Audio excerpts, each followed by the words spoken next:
What is going on, everybody? I am back with another Keepin' It Real podcast, and it is your boy, Luke Vaughn. We got a very special guest today. We are in the building with a married man. Ring on his finger. Shining. Almost blinded me. We got my friend Jake Burlaga in the building.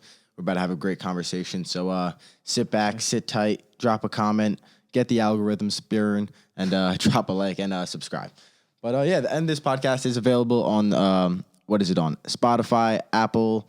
It's on YouTube, so if you don't want to watch it, listen to it on Spotify. Also, Jake has his own podcast. Plug that right there. Link will be in the description, but plug that right there. EJ Cast, you should listen to it. Spotify, Apple. I do it with Anchor too. Not as high quality as this, but dope conversational style. We're all starting somewhere. Quality isn't horrible. You can hear what we're saying. I listened to it. I liked it.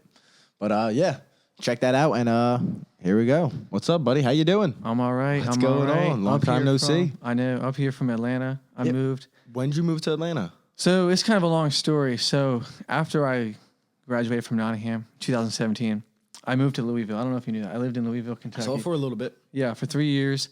Went to school down there for, it's called Boys College, Little Bible College, Little Christian School. What was it? It's called Boys College, Boyce.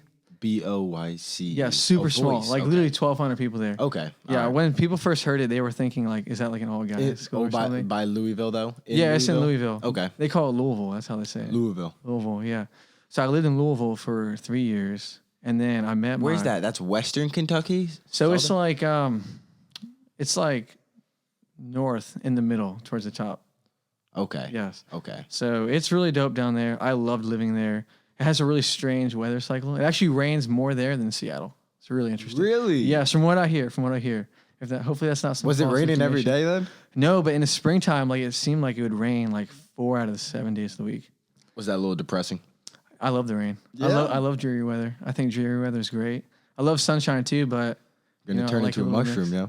You know it. So yeah, I lived there for 3 years, and then after my junior year, I was thinking about like we wanted to get married. We were together for 2 years now. You met her at college? Yeah, we met at college. She's from Kentucky? She's from Atlanta, South Atlanta. She's from Atlanta. So I came from Jersey. She came from a little Peachtree City, Georgia, where I live now. Georgia. So basically, we went to Louisville, went to school there. I got a degree in philosophy. It sounds really smart, but you got a degree in philosophy? Yeah, philosophy, politics, and economics. So it's one big degree. It's not like it's like 3 focuses on one. It's really hard to explain, but it's all 3 of them together. But it's not a triple major or something like that. Okay. I was going to ask. I'm technically not even done. I have 1 class left in literature, but I'm trying to clep out of it, if you know what that means. Like trying to test out of it. Test out of it, yeah. So I clep test, I heard about them freshman year. Yes. So I'm trying to. I got a clep test. I bought it in college. What subject? What it's like world literature or something like that. Okay. English literature, I think. But would you have to go back to the school to take the class? No. So I took it. I actually took the club test already. I'll just throw it out there. I didn't pass. You can take it again, I'll throw it out there. Yeah. You can take it as much as you want. All right. So basically, it's better I'll to. put it out there. I'm not ashamed. I didn't study hard enough. I think I know what was wrong. It's a lesson learned. Exactly. There you go. I think I know what was wrong. I think I know how to study better next time, and I think I know how to get past it. You got a game plan. Exactly. So basically, it's on poetry. I think most of it's like 60% of the test was like poetry. The rest was like it's kind of boring. Whatever. Yeah. I'm not a poetry guy. I don't know about. I'm not into poetry. Oh yeah, me neither. Like I have a friend in Atlanta who he got a master's in poetry and he's gonna go teach. I love it. Isn't that crazy? Yeah. It's I so love interesting. it. I think it's great. But me, like I like to read books, but I'm not good with words necessarily. Like you read poetry and you're like, wow, that's. People are just magicians with words, I guess. Yeah. So, and the words in this test are like old English words. So you got to just basically read it in context. Pretty difficult. So it's like, well. Yeah. So basically, I know the game plan to go in to take the test. So, okay. But it's better to pay $40 for a college exam, basically, than pay like $900 for a class. Because it's really expensive. Yeah. But yeah, anyway, I was living in Louisville. When COVID happened, I moved to Jersey for like 4 months. And I worked at Amazon last year in a warehouse, just saved up a bunch of money. The one in Robbinsville? Yeah. It was an interesting experience. I still work for that company, so I got to be careful with what I say. You liked it though? I loved it. Yeah, it was good. I worked like 50 hours a week, saved up a bunch of money. My friend Joe worked at, I think, the one in Robbinsville for mad long. Okay. My friend Will worked there, and then my friend Ben worked there for quite a while too. Okay. So. Yeah, so it was cool The whole experience. feeding the town. Yeah, it was a workout. Yeah, Yeah. seriously. So basically, was there, and then I moved back to Louisville after that, like in the summer, last summer. Okay. But I was there for a week and a half, and my experience there was sort of horrible. So essentially, I was like in an apartment with like 6 guys, and there was like 2 or Like 3. a college, like dorm apartment type thing? This time it was off campus, so I was in a dormitory like for the first 3 years. Okay. And senior year, I was off campus, but Okay. my living situation was just really bad, and a bunch of other things basically related to that. Like I didn't know if I wanted to stay in the town anyway. Stuff started, yeah. And my wife, my soon-to-be wife, then she had like a bunch of family stuff happening, so she wasn't coming back to campus for senior year, Yeah. basically. And we were engaged at this point, so I proposed. Was to her. COVID going on? Yeah, this was like the beginning of COVID. Yeah, Okay, so that's this is that's pain in the ass too. yeah. So this is last summer. Okay, all Yeah, right. yeah. And then in August, I moved back to Louisville for a week and a half. The situation there was horrible. I was engaged at the time. You follow me? Am I making sense? Yeah. Okay. And then I picked up my things. But a bunch of other things were happening at that time, and Erin was not there, my wife. So I figured like I'm just gonna move to Georgia. So that's where she was. We were gonna get married. I didn't want to come here. She wasn't here. And also, it's just really hard in Jersey to sort of start off. Like, Yeah, it's expensive. yeah. So, like, I mean, just to give you, like, an idea, like, from what I hear, at least, like, apartments are, like, 1,500 here, maybe 1,450. I don't know. Probably I don't know. more now. Yeah. It's So, gonna like, go up. me, I live in a really amazing area, Okay. and I pay $1,000 for rent for a month, Yeah. It's not 2 too bad. bedrooms. Yeah. Beautiful down there, too. Yeah. My So, friend lives in rural Tennessee, but Okay. like now that I've been down there, like it's beautiful. You Yeah, know, yeah, it's yeah. beautiful. And he got lucky. He found a score of like a kind of like a dumper of a house. He bought it I love full that. out. And that. his uncle lives down there in the same neighborhood, is a contractor, basically fixed the house to the point where he can fully live in it. His parents are probably going to move down there and then re-renovate it. So it's Okay. like I love fully that. livable. I But love yeah, that. I mean, my friend owns the house. It's in his name. Okay. No mortgage. Okay. Just okay. property tax, which is nothing in Tennessee. Exactly. Yeah. His road's not paved. He's got no Really? street lights. He's So it's got no out in the middle of garbage nowhere? man. So he's really like he's rural Tennessee, Okay. but it's still beautiful. And Yeah, I, yeah, yeah. And I was like, it's cool out there. Yeah. I love the South. I really do. I like it too. I'm thinking about. I mean, like realistically, I'd love to try to get a few like Airbnb properties, Okay. maybe by like different like national parks, Okay. and try to maybe do like a glamping type of Yeah, thing. yeah, yeah. So Yeah. kind of what I'm that's what's up. thinking, but. Okay. That's a whole branch of like lifestyle I'd have to do too. So we'll see. Yeah, that makes We'll see. sense. But like you said, it's cheaper to start Exactly. those kind of like real estate, any sort of business. Exactly. And down Yeah, there. and I'm not a homeowner, and I don't have like I'm not rich, but and I'm not a homeowner, but like my You're not in my rich, bro. You're not a millionaire. in my life circumstances, like I think I have a better chance of like owning a house, or you know what I mean. I totally understand. Yeah, I where I'm totally at now. feel you. Yeah. Once I create this like social media income, then I'm gonna try to invest in myself and maybe get like a property, like I said, but love like it. not New Jersey. Like I went Okay. out west, out to Utah. It's like.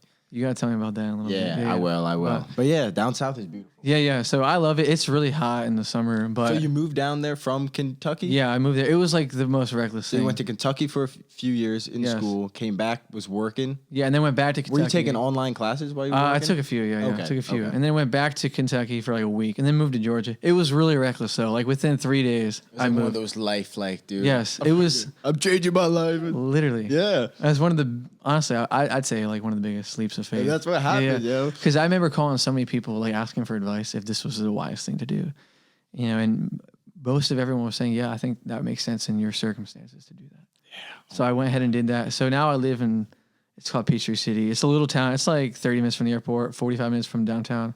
I love it. It's downtown great. Atlanta? Yeah, downtown Atlanta. It's Okay. interesting. Have you been down there? No, I haven't. Okay, you should I've been, check it so I out. went to, I was going to take a trip, so I put so many miles on my car. It's breaking my Oh, you heart. drove to Utah? I drove to Utah. So like I want to do another trip where I stop at Tennessee with my boy and probably scoop him. Okay. And then go hit like go hit the Smoky Mountains, Okay. then go to South Carolina, maybe Florida. Okay.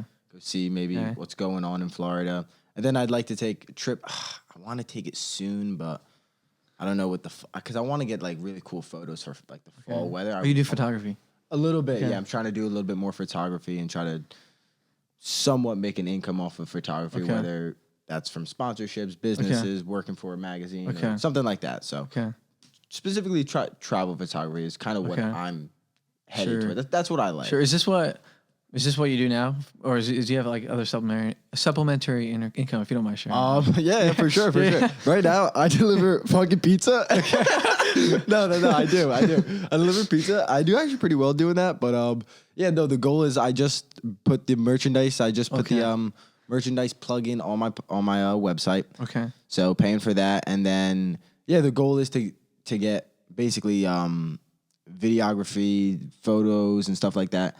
I've actually been in contact with like I really am drawn to comedy as well. Interesting. And like kind of like thought provoking comedy, not so much like of course like I do. You like Jim Gaffigan? I like them all. And did you see the new Dave Chappelle special? No, but I heard it was great. It was great. Yeah, I wanted to listen to it just to see like what he got canceled. I saw it was controversial. And then I ended up just watching the full thing, and it was phenomenal. It really was. And like I'm kind of critical of some stand up, and some things aren't even that funny to me, but. I do like Kevin Hart and stuff. People hate on Kevin Hart, but I think he's kind of goofy and funny. Yeah, I'm not like huge into stand up, but I can appreciate it. Yeah, so like I want to get on stage and do some stand up, and then I've been in contact with a few like comedians, big guys and some small guys, and gonna try to be able to like maybe do a videography for them. Maybe record their older guys that don't know how to do it. Like I'll produce their whole entire podcast and stuff like that, and then I'll keep whatever happens. I'll keep doing my podcast, my photography, and also I got my my YouTube, so I got vlogs, and specifically I'm gonna start transitioning more to like cinematic, more like storytelling videos. Interesting. More like documentaries, documentaries, short films, documentaries. That's the whole idea with my driving across the country. I'm gonna make a full documentary. Really? And then I gotta pay for it and gonna try to send it into film festivals. Okay, so do you have another trip planned to go out? Yeah, so in the back of I have a few documentaries in the back of my head. I want to do. I don't even care. Most people probably don't listen that much, but because I don't want to tell too much. I got some good stuff, but I do want to. I have the one book about the Washington crossing. So I have the 1776 book, and then I want to read that. Just get a little background knowledge about the Revolutionary War. Oh, is that by McCullough? That's a Pulitzer Prize winner. I don't know. I have that book in my house, I think. It's literally named 1776. Yeah, I have it. Said Pulitzer Prize Prize winner. I was like, you know what? That looks great. Not too big. I'll smash that in like 2 weeks. And then I have the Washington Crossing book. And then once I read that, I'm going to basically follow his trail. Okay. From like, I think it's from PA to Trenton, the Battle of something Trenton. Like that. And then he moved from Trenton through our neighborhood right here, and like slept at the tree right over there. Yeah, I hear that. It's crazy. Slept at the tree over there, and then where I go fishing, like right here, and catch trout, and I'll eat trout and go fishing and hiking. You like trout? Yeah, just a little bit. It's like cool going out there catching seafood stuff. You don't like the seafood? But I can appreciate that. I like the idea of like going out there, getting it, and paying for my badges and stuff like that. Yeah, my neighbor does that. Loki kind of taught me some stuff. So. Okay, so you're gonna do a documentary with Washington Crossing, follow his whole entire thing. So that's kind of like a goal, and I want to do it kind of like quality. Like I got the drones, I got like all the footage, all the the stuff like that. Okay, how many drones do you have? Oh, I only have one drone. I thought you said drones. So I did say drones, but I got the drones. I got the robots. No, I got one drone. Okay, but it is a good drone. Okay, but, my brother had a drone. He sold it though. I don't know how much you know Ben, but a little bit. He was really into photography a while, and he was out in. He's got like a really cool video. He went to Montenegro, which is overseas, and it's like Eastern Europe. Okay, so it's like Italy. I was gonna say Mexico, but. No, that's way off. So essentially, it's Eastern Europe across I think it's the Adriatic Ocean. Okay.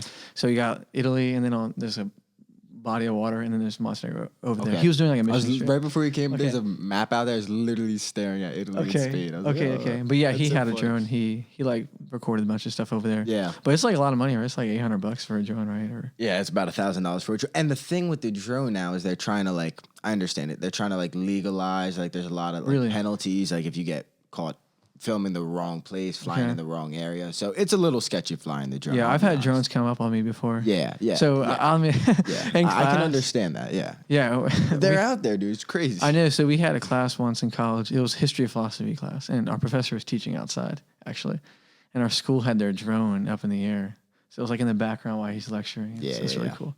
Yeah. So I got the drones, and then the next step is to upgrade my camera lenses because I got pretty good camera bodies. Okay. But my lenses are a little bit like this lens is new. This isn't that bad. This is perfect for this is specifically for the podcast. Sure. Stuff, but I want like a little bit more higher end lenses so I can get real good wildlife and like outdoor photography, landscape photography. Okay. And then from there you could build like a portfolio and sell on like Shutterstock and printouts and stuff like that. Yeah. And then cool. you can do this is a little secret. So you can do like the NFTs. So you can use the photography. You ever heard What's of an NFT? I have no idea. Do you know anything about cryptocurrency? Yeah. Oh yeah. Okay. I guess I'm illiterate. I have Doge. No, you're good. I got some Doge. Okay. You know Ethereum? Yeah. Okay, so I got like 0.000% of that. Okay, I think I got 0.2%. Okay. So watch out. I was so tempted to buy in when it was like $2,500. Yeah. But I was like, this is not Dude, a 25 wise I know, resource. it's Use a of my risk. money. It's a risk. It's a risk. It is. It's like it's literally gambling. It is gambling. It's more. It's like it's like speculating, but it's more like a gamble. Yeah. So with Doge, I guess I'll say this real quick. With Doge, I put in like 200, maybe $100. Okay. And then I sold to break even, and I still have like 300 or something. But I have Robinhood, but Robinhood makes me so angry. Yeah. I use Coinbase, and then there's Coinbase Pro, and they don't use the fees.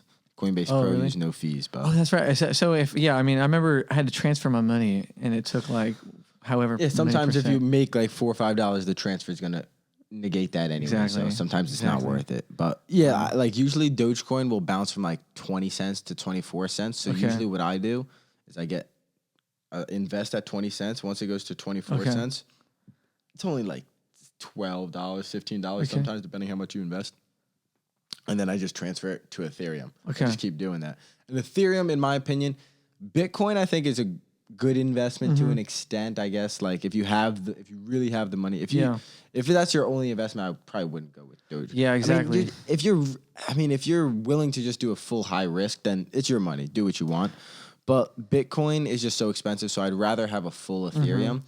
And there's a lot of people that say Ethereum is probably more efficient. Like the technology is probably a little bit better than Bitcoin. Okay.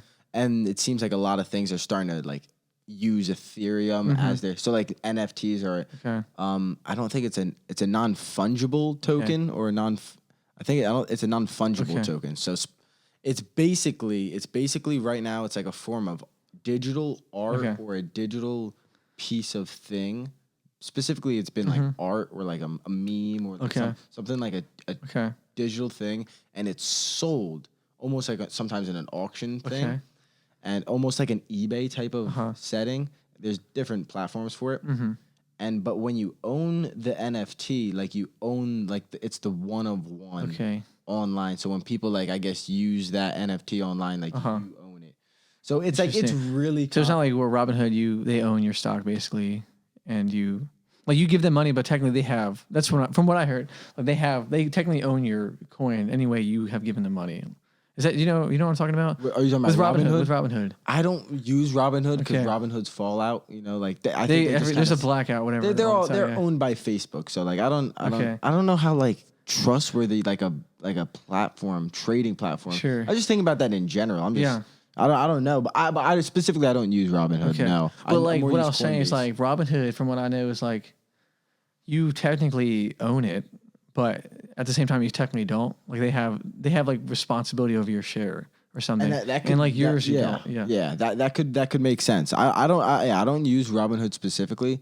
And like even Coinbase, you can't use NFTs. NFTs, you have to go on like like Niftygate or other different websites and stuff. Yeah, I think crypto is such an interesting thing, and I'm not like I'm not really learned on it. Yeah, but you really think about the future and where we're going, and it's. I mean, and if it seems if you think about the reality of our currency and inflation that's gonna come, like I don't know if you watch Peter Schiff, he's been screaming about inflation. But I am aware of like that.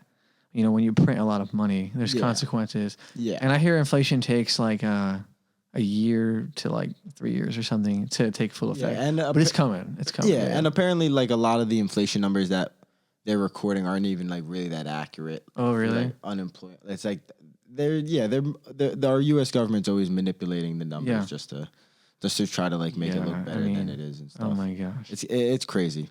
But the NFT thing is that's just like a side like possible thing. So you can make like digital art or photography type of like maybe like slideshow type of things. That's kind of what I'm thinking.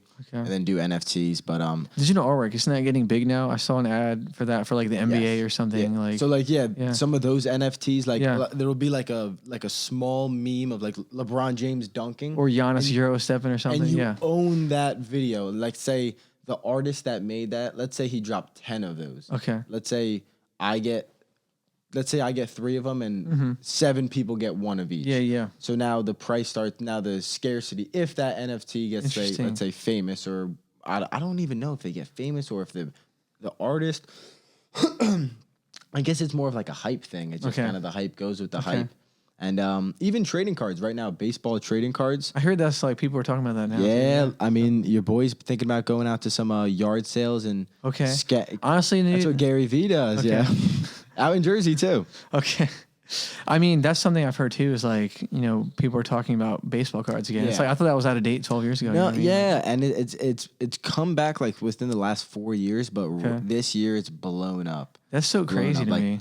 Old like rookie, specifically it seems like the rookie cards. Okay, the rookie cards and the years where. So is this for like rookies today, not more old rookies, more legends, it's like Derek Jeter and whatever, more like Mickey Mantle and some guys I've never even heard of. You know what I'm saying? Like, did you play baseball? No, I've never played baseball, but I watched baseball, so I was pretty familiar with like Derek Jeter and the whole squad of the Yanks and stuff. But it's more like the older guys. Okay, the playoffs are going on right now. Yeah. I like wish I would be more interested in this sport because it really is interesting. Yeah, but.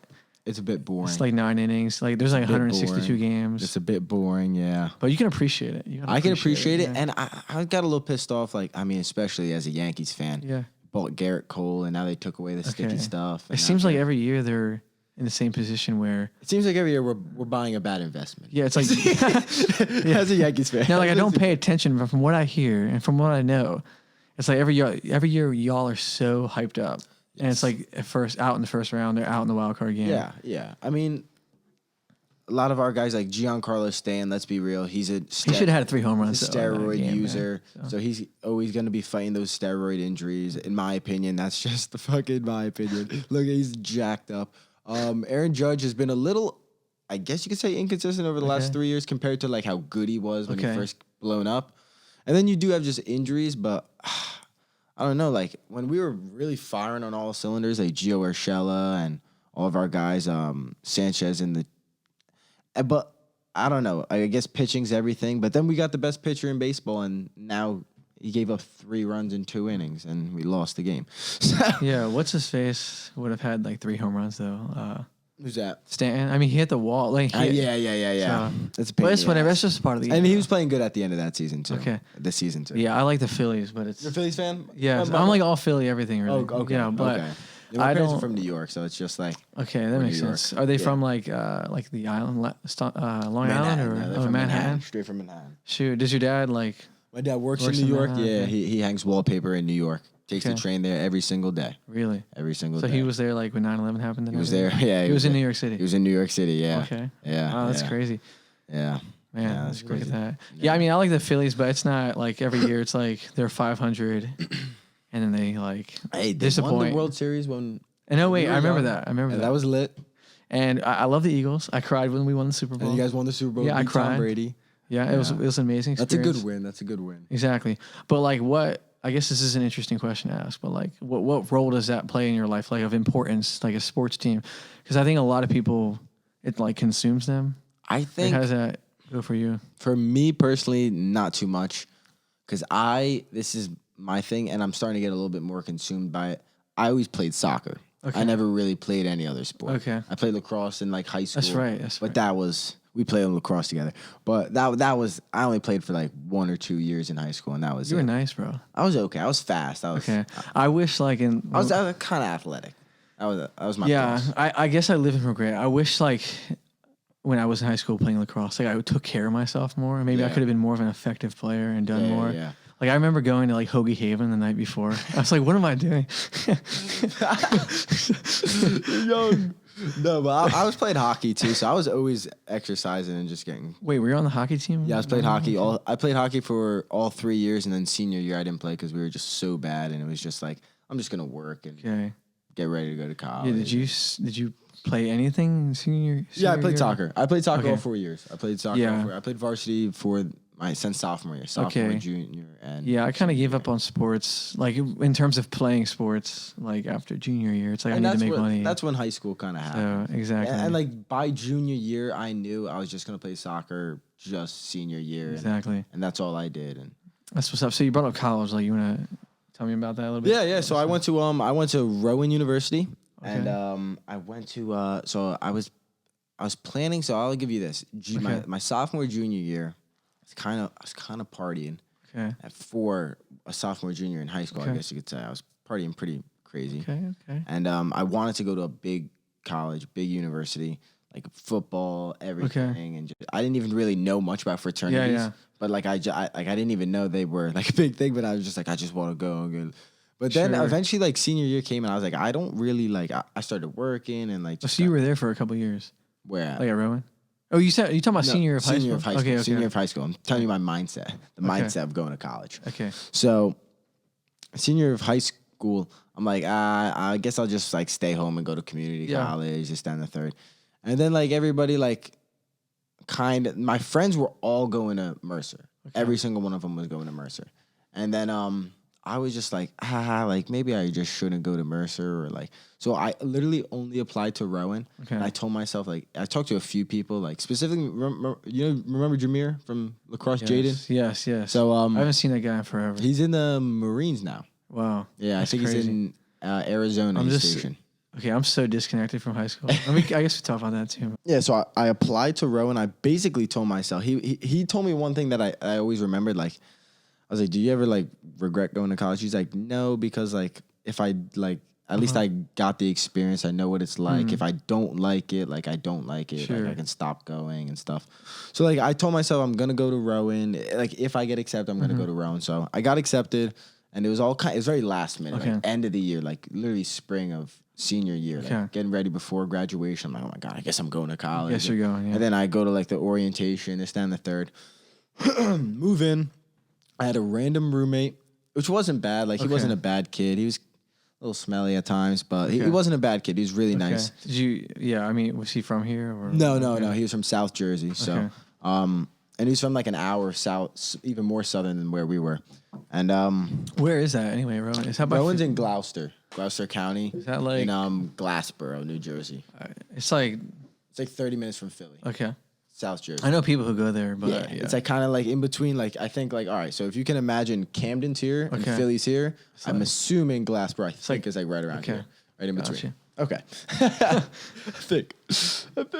But yeah, I went there and the first semester, I'll be honest, semester was kind of hard.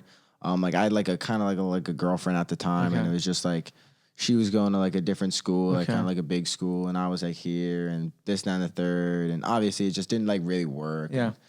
And then I was just like didn't like have like many friends, and a big thing is I lived in one of the shittiest buildings that was there. Yeah, like there's this big building, it's called Holly Point, and basically like thousands of freshmen live there. Really? And the majority of freshmen live there, and the other freshmen live on like the outskirts and like these shitty like dorms and stuff.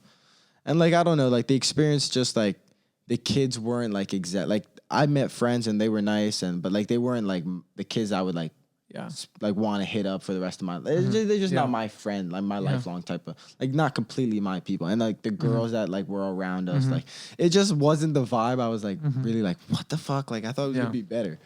So then honestly so that winter break, I basically was planning on transferring, or at least just withdrawing, going to Mercer, and then transferring to some sort of like, I wanted to go to like a warm, fun, big school, right? Okay. And that was my mindset. How big is it? Is it like 40,000? What, Rowan? Yeah. Oh, like online they'll tell you 20,000, but like probably like 15,000. A lot of kids probably don't live there, and a lot of them go home on the weekends. Okay. A lot of things like There's like no football vibe. There's no sports vibe. The fraternity vibe is very like, you kind of like, if you do really want to like party in any way and like, I guess have no issues with like getting kicked out of parties and riding around drunk, you kind of have to join a fraternity where like there's a lot of stuff going on. But like it's very fraternity based like nightlife. So it's like a party school, essentially. Essentially, I guess you could say it's like a small party school. Yeah, it makes sense. Yeah, but but then the parties weren't even like that lit compared to some of the colleges I was looking at. So that was like a big factor too. And I was like, oh, dude, those colleges can party and better than this. I was like, I'm fucking good. I'll go to their college. So that was my mindset. Yeah. And then like I kind of eventually like that year ended. I withdrew. Okay. And then I went to Mercer. I started taking some classes at Mercer, and then like eventually like I started reading on my own. And actually reading some self-help, personal development books, some financial books. And is this like the same year? This was my sophomore year of college. So you stayed the whole year on campus? I stayed the whole year on campus. Okay. I struggled the first semester. Second semester, I kind of knew I was checking out of that college. So I kind of was just doing my thing. I did pretty well. I got all my credits. I didn't like fail any classes or anything. I gained some weight, so then I started exercising towards the end of that year. And that's when I started picking up running. Okay. And then that, so the next school year, I'm at Mercer taking some classes. I ran a marathon. Okay. I ran the New York City Marathon. You did a whole marathon. Did a whole marathon. It's pretty awesome. So 26 miles, New York City Marathon. Arguably the biggest marathon, like size-wise, like population. There's like 40,000 people in the race, right? It's like kind of crazy, right? It's like 50, 60,000 people. Yeah, because I want to do a marathon for a while. Like you should, dude. It's awesome. Yeah. It's awesome. I'm gonna sign up and do a half marathon soon and train for an ultra marathon, which is that's like 90 miles, right? Anything longer than 26.2. So there's 30, 50 milers, 50 Ks, 75 Ks, 100 milers is like the big hot-headed one. That's pretty crazy, though. Yeah, so I kind of want to do that, make documentaries about those as well. So, but yeah, that's kind of what so I ran my marathon, and then from there, I kind of was like, oh, dude, I always wanted to start a podcast. Like, and I started like living like the idea of like, I don't want to regret anything. Like, I don't want to be 25 and be like, I should have fucking done that. Yeah. Like when I was young, good looking kid. Yeah. It's like, I don't want to be like, I was a good looking kid back in my day. It's like, well, no, like I didn't give myself. So I respect that. I think it's good to take advantage of every opportunity and to just go for something if you desire something. Yeah. And I think that inevitably, like as humans, I think we'll always live in some sort of regret. Because you just move forward and you realize that, I should have done that or that. Like there was one time in 2019, that year I went to Israel, actually. A crazy experience. How long did you go for Israel? We were there for like 9 days, actually. 8-9 days. You went there with school? Like a school? Yeah, we went there with school. Okay. And that same summer, my mom asked us if we wanted to go to London with her. So my brother took that up. London's so lit. So bad. You've been? I know you haven't. Okay. No. So, and I said no. So I said no. I don't want to go because I was in Kentucky and I was spending my summers there. So I was gonna work basically the whole summer, and it was a crappy job. If you want me to be straight up. Okay. But I wish I took that moment and just went to London for a week and went to Dublin too. Yeah. But it's whatever. So you can't. But I can't focus on that all the time. Like, I wish I did that. I wish I did that. So. I guess that relates. I mean, so for your pod, it's like for sure, because that's a big regret. It's like London now. It's like it's gonna take some thousands of dollars to get back over there. Yeah, exactly. I mean, now it's like it's really hard to travel. So I don't know, not anytime soon. Oh yeah. So yeah, I just was like kind of regretting, and I was like, you know what, like I can do it. Like as long as I just read the right books and like have confidence in my knowledge and my speaking ability, I can get better at it. Okay. And like if no one watches it and I have to get a 9 to 5 and I can slowly chip away and maybe in 5-10 years I get $1,000 a month off it. Okay. Like, that's something. That's something. That's something. Even if it's like $100, bro. Whatever it is. Exactly. And it's like maybe I can grow 1,000,000 times faster than that. Yeah. You know what I'm saying? You don't really know. So that's kind of like why I started the podcast and just like I was winging it in the beginning. Okay. I was really winging it. Really? Oh yeah. So what would you say like the goal or like the end of what is the main purpose of the podcast for you? For me, if I'm being honest, it's very similar to like a Joe Rogan experience in the aspect of I just want to talk to people and pick their minds, have cool conversations. I want to laugh with people. I want to meet new people. Yeah. I'd love to talk to like really intelligent, like I want to talk to some professors at Mercer. Yeah, you should. Even guys that I like, if I don't agree with them, like I could have them on and discuss things. Yeah. And that's something I respect because it's like, I think we're living in an age of like sensitivity. Yeah, and people, very sensitive. Yeah, I know. Like people do not want to talk with other people who they disagree with. And I understand though that's not easy to like To engage in that, yeah. yeah, I understand it's really hard to you're good. Drink up. Like I understand it's hard to talk to someone you disagree with, but it's so much you'll understand what you believe more by talking with someone who does not understand a thing. Yeah, exactly. And you can kind of find faults in your own arguments. You're like, shit. Yes. Maybe I should go back and rethink my argument. Yes, exactly. So you're challenged. You know what I mean? So that's a good thing. For sure.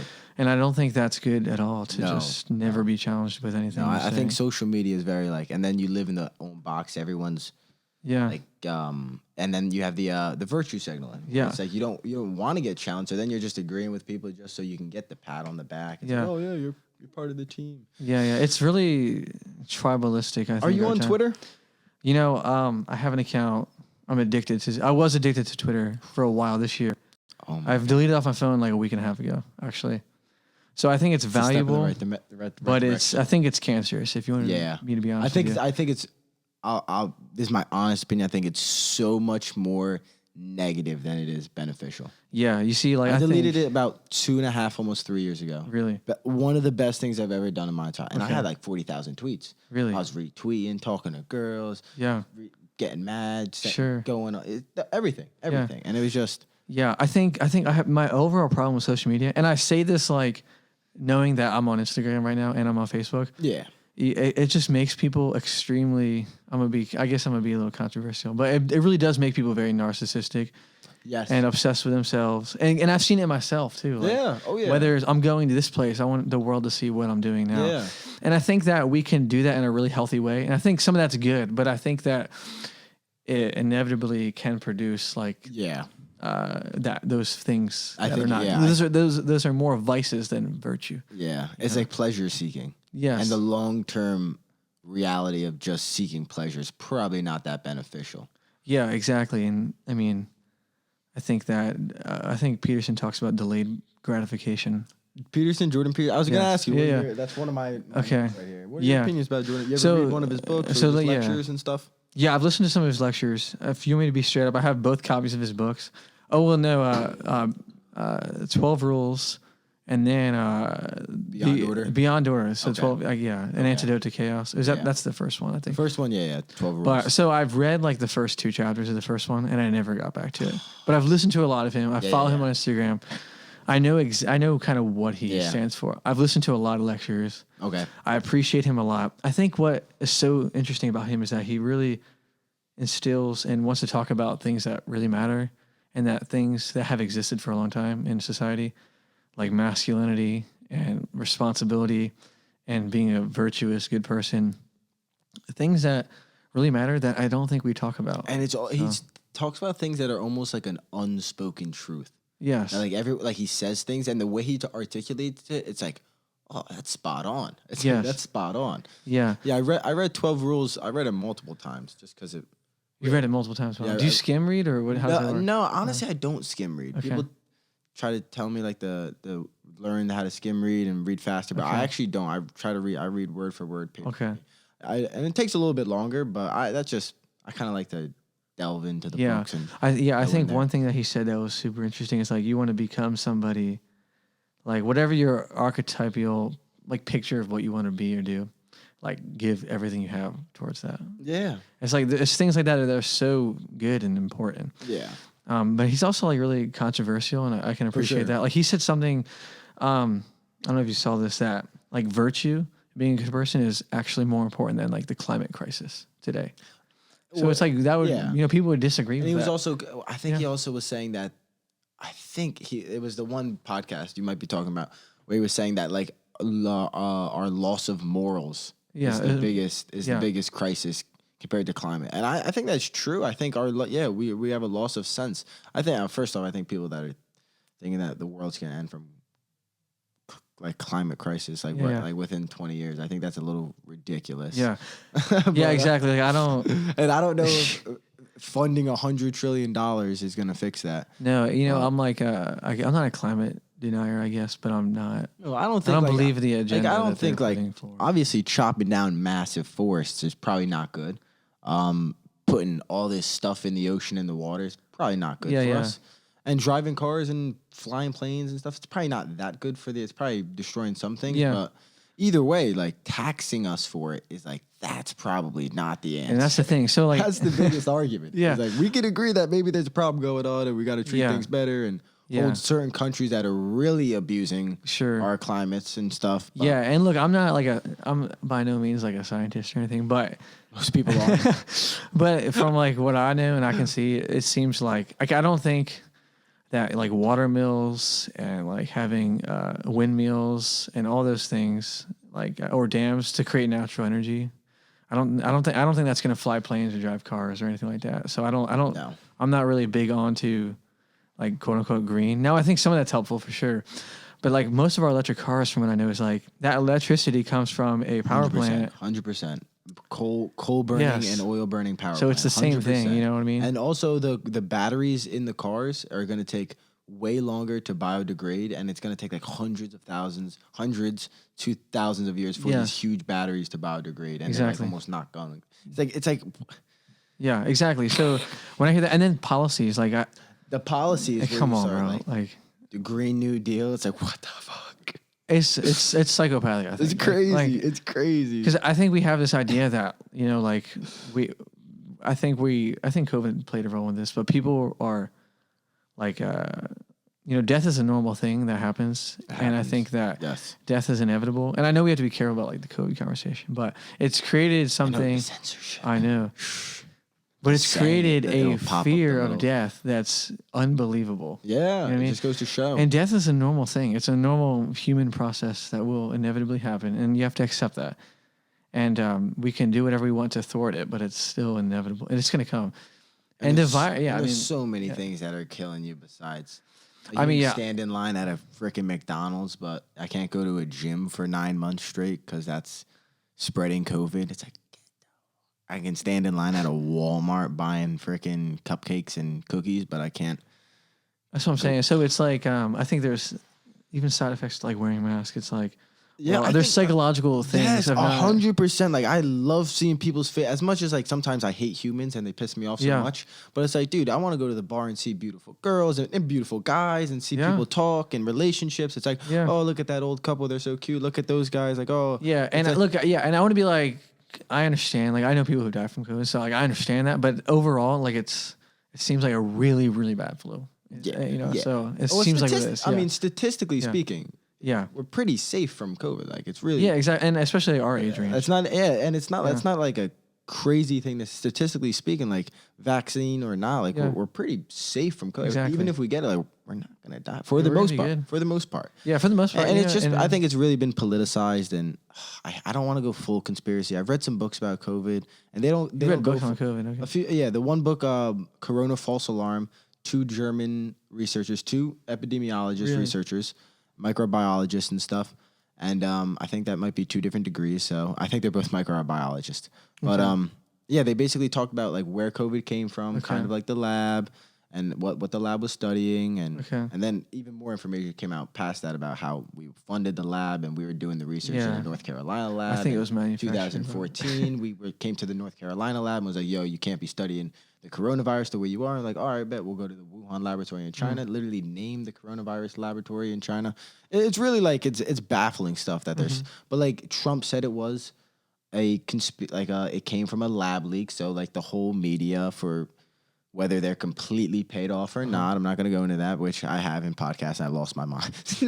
But like, they'll just cancel it. And they canceled it until Trump got out of office. And now they're like, oh, it looked like it did come from a lab. It's like, well, it always looked like it came from a lab. The lab's named the coronavirus lab. Yeah. So it's like, it's not that crazy to say that. And it's like, it's interesting. It's sketchy. And then the censorship of all that stuff. Like you can't talk about that. You can't repost things.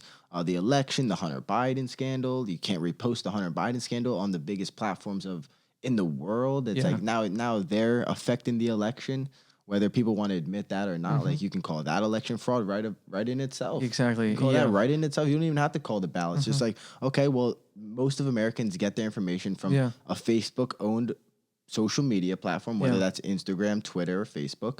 And then they censored a huge story that would sway certain people. So it's just like, Yeah, I think the algorithms are purposefully against conservative Well, people. then you had the too. whistleblower. Well, the algorithm. Well, Tim Pool went on Rogan and was arguing with Oh my gosh, Jack Dorsey. Jack And Dorsey. he annihilated him. Like, Well, Jack Dorsey's just a lizard person, just sitting there, Yeah. like fucking doesn't even care. He's probably Yeah. tripping on acid. yeah. So Tim,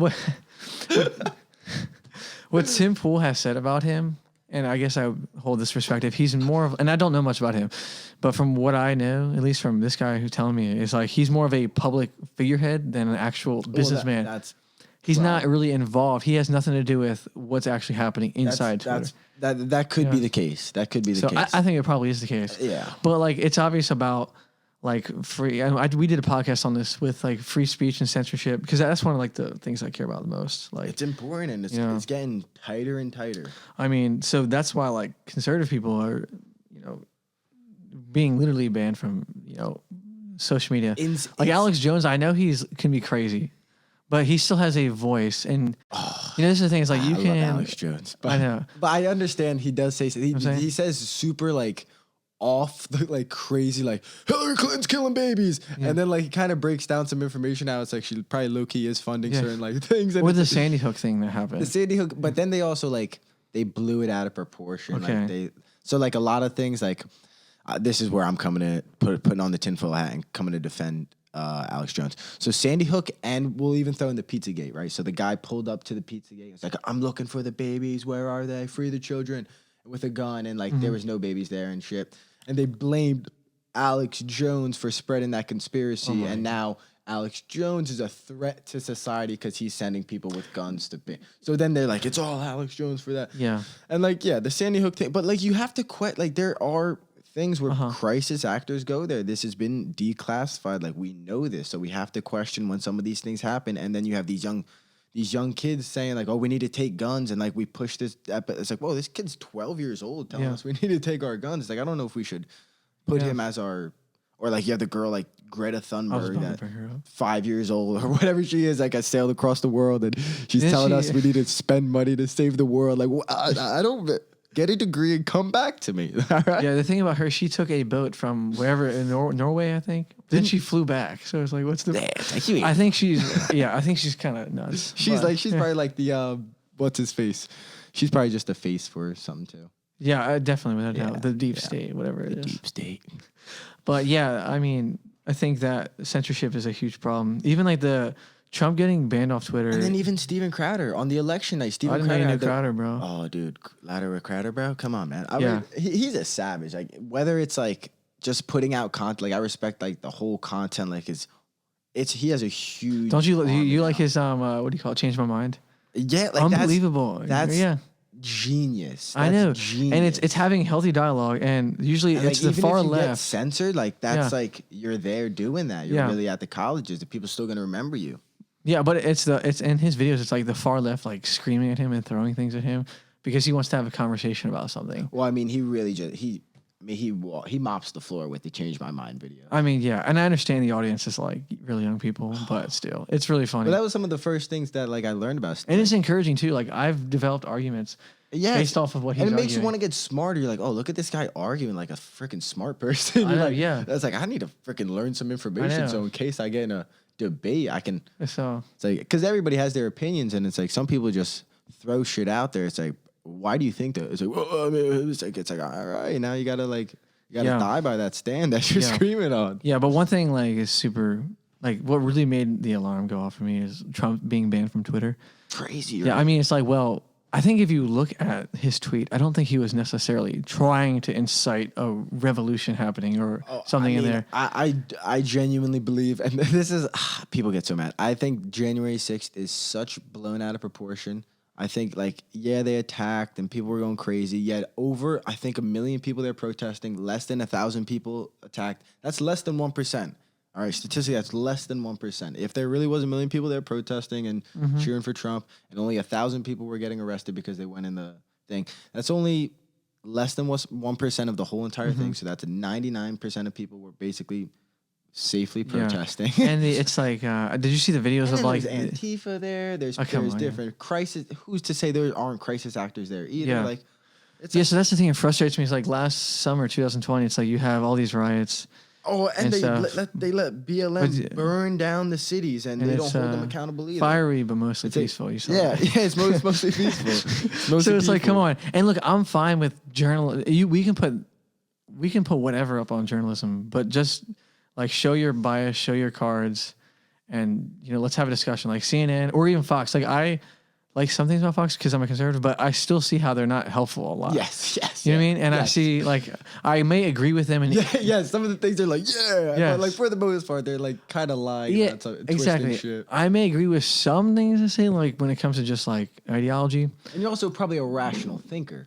I try to be. You have a construction guy sitting there watching freaking Sean Hannity talk about it. He's like, or whatever it is. Yeah, and the same thing goes though for like the. Listening to Don Lemon or something. Don Lemon and freaking literally Chris Cuomo lie about everything. Propaganda. It's horrible, dude. And the whole like Cuomo CNN's story. Bad. CNN's. It's got to be the worst. I think it's the worst. It's the worst. And look, and I say that like showing up. I'm biased. Like my parents, they watch like ABC and MSNBC, but they don't watch CNN. That's pretty bad too. What's her face? Rachel Maddow. She's pretty bad if you know her. Bad. And then fucking O'Donnell. I don't think I know who that is. Laura O'Donnell. I could kick it. Well, when my dad hates it, and he still watches. It's funny. So literally last year when Trump had like a town hall, and I think it was Savannah. You know Savannah Guthrie? She asked she was like an MSNBC reporter. She was asking him the most absurd questions. And they would not ask Biden the same kind of level of difficulty questions. So it's like... and it's actually... You know what it is? It's so obvious. Yeah. Like, you don't have to be... But I don't think people see through it. That's why I'm afraid. I really don't think. There's moments where it's like... There's moments where you have like... I'll be honest. From social media, there's young girls our age that are so like woke. It's really these white girls. These white girls are so like woke, just trying to be like virtue signaling, and they just start reposting and saying all this crazy stuff. And then, but for the majority of people I talk to seem pretty like level-headed about like most things. Like, oh yeah, like, we probably shouldn't be kicking people off of Twitter. We probably shouldn't be firing someone for a tweet they said 10 years ago. It's like most people are somewhat level-headed, and especially in the idea of like they can see through. It's like, dude, Biden is not all there. Trump was an asshole, but he did say a lot of good things about China and jobs and. War in the Middle East and stuff like that, military-industrial complex, that riled up a lot of people. And also, poor America that are jobless and lost their jobs within the last 10, 20 years. Trump's didn't really hold his promise, but he did preach that he's going to get those jobs back. So if you're ready to blame Bush and Obama and they lost your job, then it's like, all right, well, and Trump's my man. Yeah, I think he's but it's either way. I'm sorry to cut you off, but it's obvious, like, Joe Biden's like seen. He's an old man. Like he talks once every like 90 days. You don't even see him. He's probably in a dungeon right now, playing fucking video. He's probably playing Minecraft, cursing out little kids and shit. I don't know. Yeah, I think. Yeah, I agree with you about Biden. I think that it seems like someone else is behind it. And I don't even think it's Kamala. Yeah. No, and I'm not a conspiracy theorist. No. I'm just saying in general, like, you have to, it's got to be the big banks. It's got to be the big banks and like the Federal Reserve. Yeah. But I want to say a word on Trump real quick because I'm going to be a little controversial. Like, I don't even think he was racist, really. I think that he's really misunderstood. No, I think that he was a jerk. I think he was a jerk. I heard one person say. He's so famous. He's like, he doesn't give a fuck. He doesn't. Yeah. Okay. I heard one person say that he's like an F on rhetoric. Like, so rhetoric, like the way he speaks is horrible, but like actually doing things is fairly well. Like, he had a plan to take the troops out, which obviously was exasperated and horrible. Now we found out, but he made these peace deals with like Saudi Arabia, and it was very hush. They didn't promote any of the peace deals that him and Kushner were passing and creating. And he should have gotten more praise for that. And he wanted to ban critical theory, if you know all that stuff. Yeah, I saw you actually repost that, and I wanted to ask you about this. Let me just. Also, by the way, I try not to be. Is it going? Yeah. Okay. I try not to be. I got this advice from someone else. Like I try not to be political really anymore on Facebook or Instagram. Yeah. Anyway, I try not to be on social. Anyway, it's really hard to not do that. So I have friends. Like I have some best friends who think very differently from me, and I don't want to be harmful to that relationship. Like I don't think that should be something to divide friendship. Yeah. Like my friend Struble, I'll just say this: like he's not really like a liberal, but we make fun of him like he's kind of like a little bit more liberal than us. And like some things, like he just kind of like, And it comes from like a place of like humanistic. He wants Yeah. people to like have a better life and be happy and stuff. Yeah. But sometimes we just make fun of it. Man, I thought everyone our age is like far left. I thought I was the minority. No, you are the minority, honestly. Yeah. And you go to colleges and stuff. But like when you talk to the average bro, you normally get like a competent, level-headed kid. He may be a little bit more liberal. He may like I'm like a conservative libertarian. I genuinely think most drugs should be legal. I think if you're drug dealing, that's a different thing. If you're driving cars and crashing and getting arrested for being high on drugs, that's a different thing. Sure. It should all fall into kind of like a DUI kind of alcohol. Because I think you could just hold up the crux of it. Alcohol does this, that, and the third for society. Of course, it's good to go to bars and it's social. I think it really is good. But it does car accidents from drunk driving, violent crimes from people being drunk, aggravated assaults. The majority of people that get murdered are drunk. The majority of people that commit murder are drunk. So it's like alcohol has got some issues. It really does. Most violent crimes are committed drunk on alcohol. Other drugs as well, but mostly drunk on alcohol. So like you could always just hold up like, it's like, you don't want a society of people on heroin or crackheads running around. It's like, yeah, well, I mean, alcohol is killing that many people too. So it's like, I definitely understand the idea of like, you don't want a society of crackheads, but I do think if you legalize crack, only crackheads are going to go do crack, right? Most people probably aren't going to do crack. And then at that point, you're not really going to get arrested. So it's not like you're going to be, it's like it's a tenfold argument. I just think the war on drugs is kind of pointless. I just don't think arresting someone with a gram of cocaine is really getting crime off the street. Yeah. That's the one thing. The one thing I kind of feel that way about drugs specifically. Yeah, I understand the weed part of it. Especially weed. Yeah, and I mean, I don't think Like, I understand that that's very liberal to say that about like cocaine and heroin and stuff like that. But I think the process of a police officer arresting, let's say I want to go home and let's say I'm a business guy and I do a gram of cocaine every night with my wife and we have good sex, right? Why, if I get pulled over and I'm stone sober, I got $1,000 on me, I got a little cocaine, I got a 6-pack in the back, why am I a criminal if I'm going to go home and just enjoy it with my wife? You know what I'm saying? Yeah. Like, that's kind of my... Yeah, I it's see. very liberal. I see what you're saying. Yeah. I'd probably disagree with some of that. My but cop friends got mad at me. But oh, you got cop friends? Okay. Yeah. I probably wouldn't agree with a lot of that, but I respect that you can research and come to a point of what you're saying. But I think weed is a different story, and I still don't know what I think actually about that though. Okay. I still don't know if I think it should be legal or not. When I voted from Georgia for New Jersey, okay, and I actually said no on the ballot. Oh my god! So I don't fuck this guy. Protest him. I got you guys. We're gonna. So you know, it's not that I would probably never do it because of like personal convictions. I would never, but I don't think I think it's pretty harmless too. But I just don't know if I was ready to say that. Yeah. But I think it probably should be, but I don't know if I can say that with confidence. Hey, and I respect you standing for your morals and you're standing for your values. Yeah, and that's important, dude. Yeah, you got to stand for something. Yeah, I mean, I don't know how much I would win against that because you probably got a lot more better arguments. Yeah, I do. I think But yeah, I mean. Society, you could tax it. You can make so much money. Well, from what I heard, like in Washington when it got legal, I think they made like 200 something million in tax revenue just for that. Yeah. So I mean, you put that towards bridges or whatever, helping people. And then you're also going to reduce crime in South American countries because you're going to basically negate that war on crime, that war on drugs. You're going to have criminals that shouldn't be in jail getting their lives taken away. Not saying that I think like, and then you have these far liberals that are like, oh, violent criminals should be let out because of COVID. Like, that's ridiculous. Like, you should not let out rapists and murderers. But a guy that was selling a pound of marijuana, like, should he be doing life in prison? Like, I don't know if he should spend 25 years of his life for selling some marijuana. Yeah. So to interrupt, is marijuana, like, I don't know, I've heard misconceptions with it. Is it today synthetic or is it completely natural? Like, what is it? I've heard different things. So you can buy like bullshit like I think the street name would be like K2. Okay. It's like a synthetic marijuana. You can buy like it's like fake shit that you buy at the gas station, right? And that will like trip you. That will like fuck with your brain and stuff. That's very bad for you. You don't want. But natural marijuana just grows from the ground, and most of the stuff comes from indoors nowadays, like dispensary wise. And then the idea with the dispensary is I think it's getting FDA approved.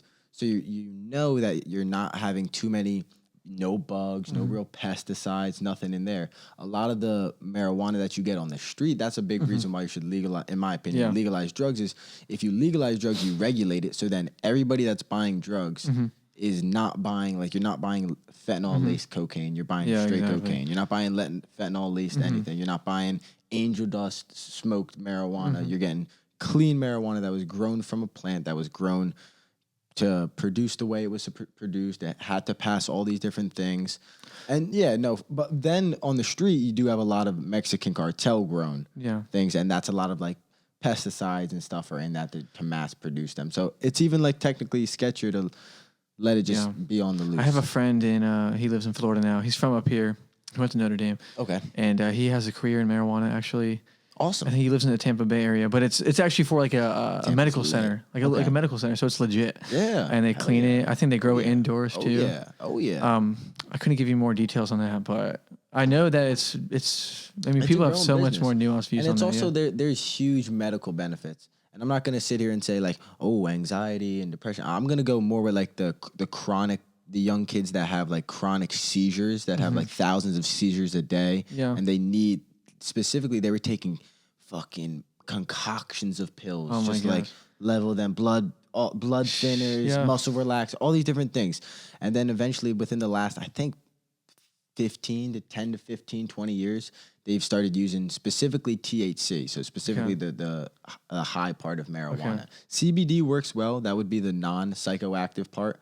But like the THC works really well with people that are like, and then cancer patients. Okay. Like I think it helps with their appetite and things like that as well. Sure. That's really interesting, man. And then a lot of football guys, like NFL guys, they say that it helps with just relieving the pain and just relieving some of the stress instead of taking these strong pain medications that their doctors are prescribing. Sure, Oxycontin, whatever then they get they're drugged up for a day. The next day they're dreary and shit. Yeah. So there's a lot of like benefits in that aspect. And I also think the financial part, you make money and then you're spending less money of why are our cops arresting young kids with a gram of marijuana? You know what I'm saying? Like again, if you're high as hell and you're driving like a maniac, like you fall under a DUI rule and stuff. Sure. Cool, man. Well, what were you going to ask me about? You asked something about critical theory. Ooh.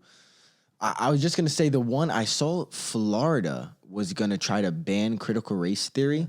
But what the problem was, and I found this kind of interesting, they couldn't articulate exactly what critical race theory is. Yeah. Because I guess if you think about it, everyone's kind of, like you have these professors that are open to interpretation and these young, I guess elementary or middle school teachers that like it's in the curriculum. It's like, all right, whatever I think is critical race theory, I'm going to teach critical race. So then it's like, well, what is critical race theory? Yeah. So I think it's under a bigger guise. So essentially you have this idea of critical theory overall. Comes from Marx. Marx once said, Karl Marx. Does it come straight from Marx? Yeah, so I'll explain. But there's a lot more study I have to do on it, but I think I could give you the explanation. Right. Hey, more than me. I'll take maybe a little bit more. So it's Karl Marx. I think it was French philosopher or German. I don't know, one of those. But I've read some of the Communist Manifesto. Yeah, I'd like to read that. Yeah, he's crazy. I'm reading a book on him right now. It's called The Devil and Karl Marx. It's actually an argument that it's about that he was possibly demon possessed. Yeah, it's like an academic book too. It's legit. But so essentially, he wrote this idea of Marxism. Everything needs to be criticized. Western civilization needs to criticism. Everything about it's horrible. Religion's horrible. Family's horrible. That's one thing he wanted to do is abolish the family. So yeah, horrible thing. What was his argument to abolish? He'd say it's oppressive.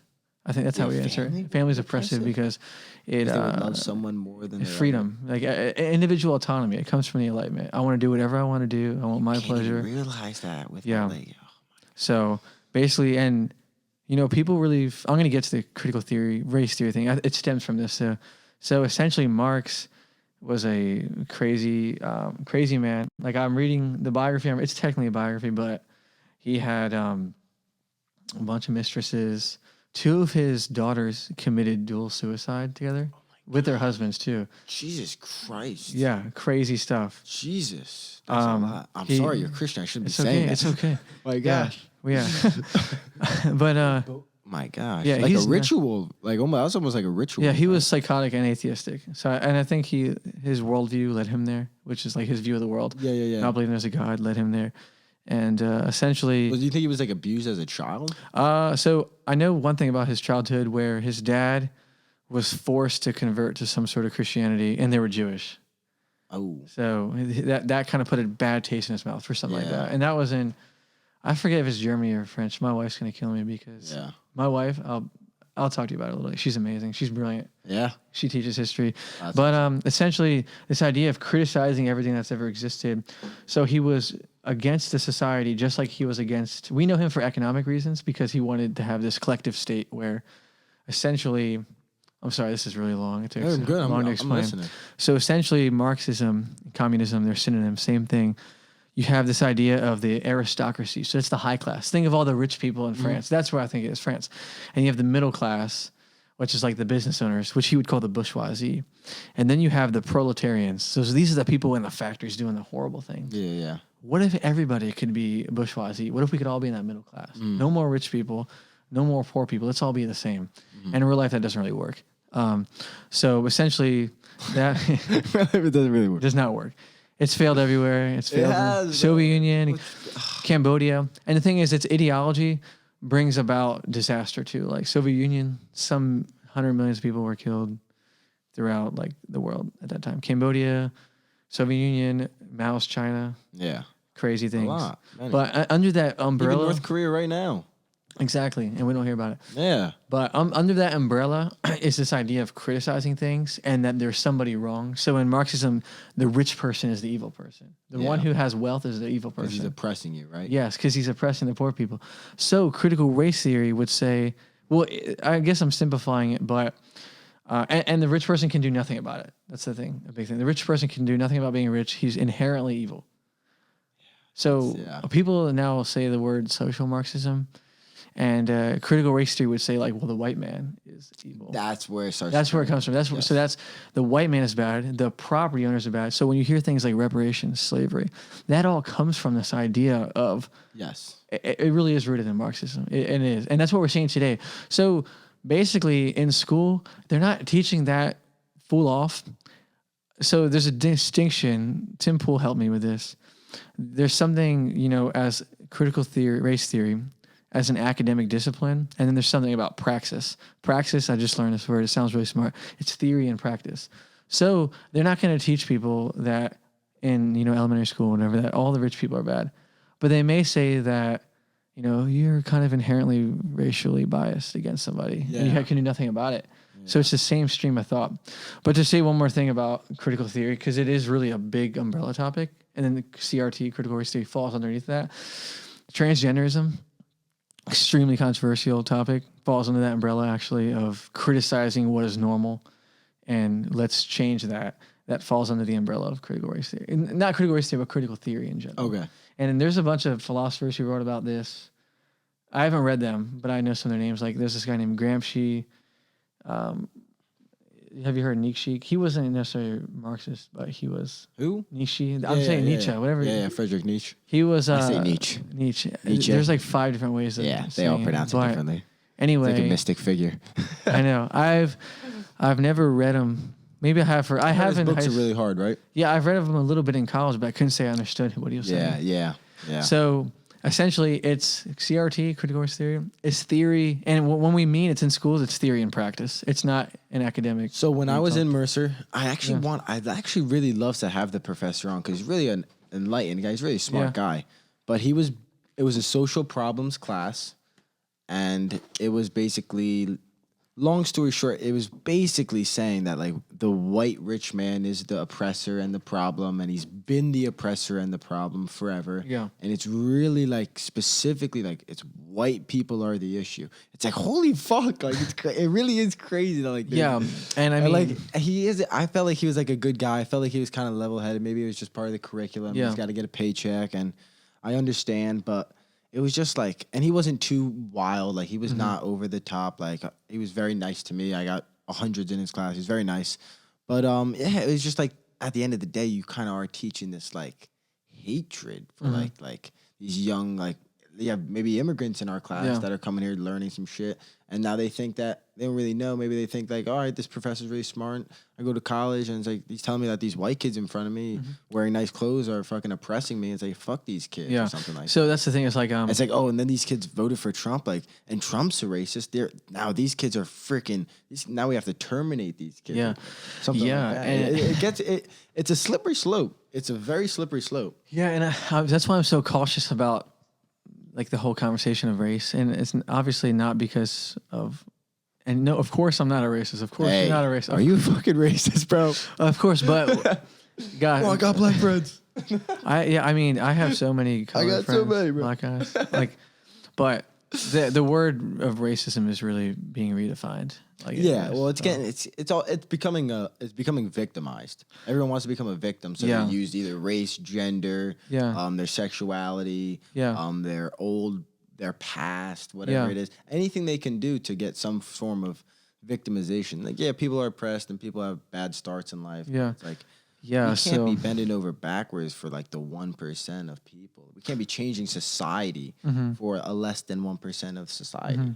It's weird. I think why it's such a big deal though, all that kind of stuff in education is because that's where people learn to be adults. They learn things early on as ABCs to whatever. But what you're taught it shapes who you are in some sense when you get older.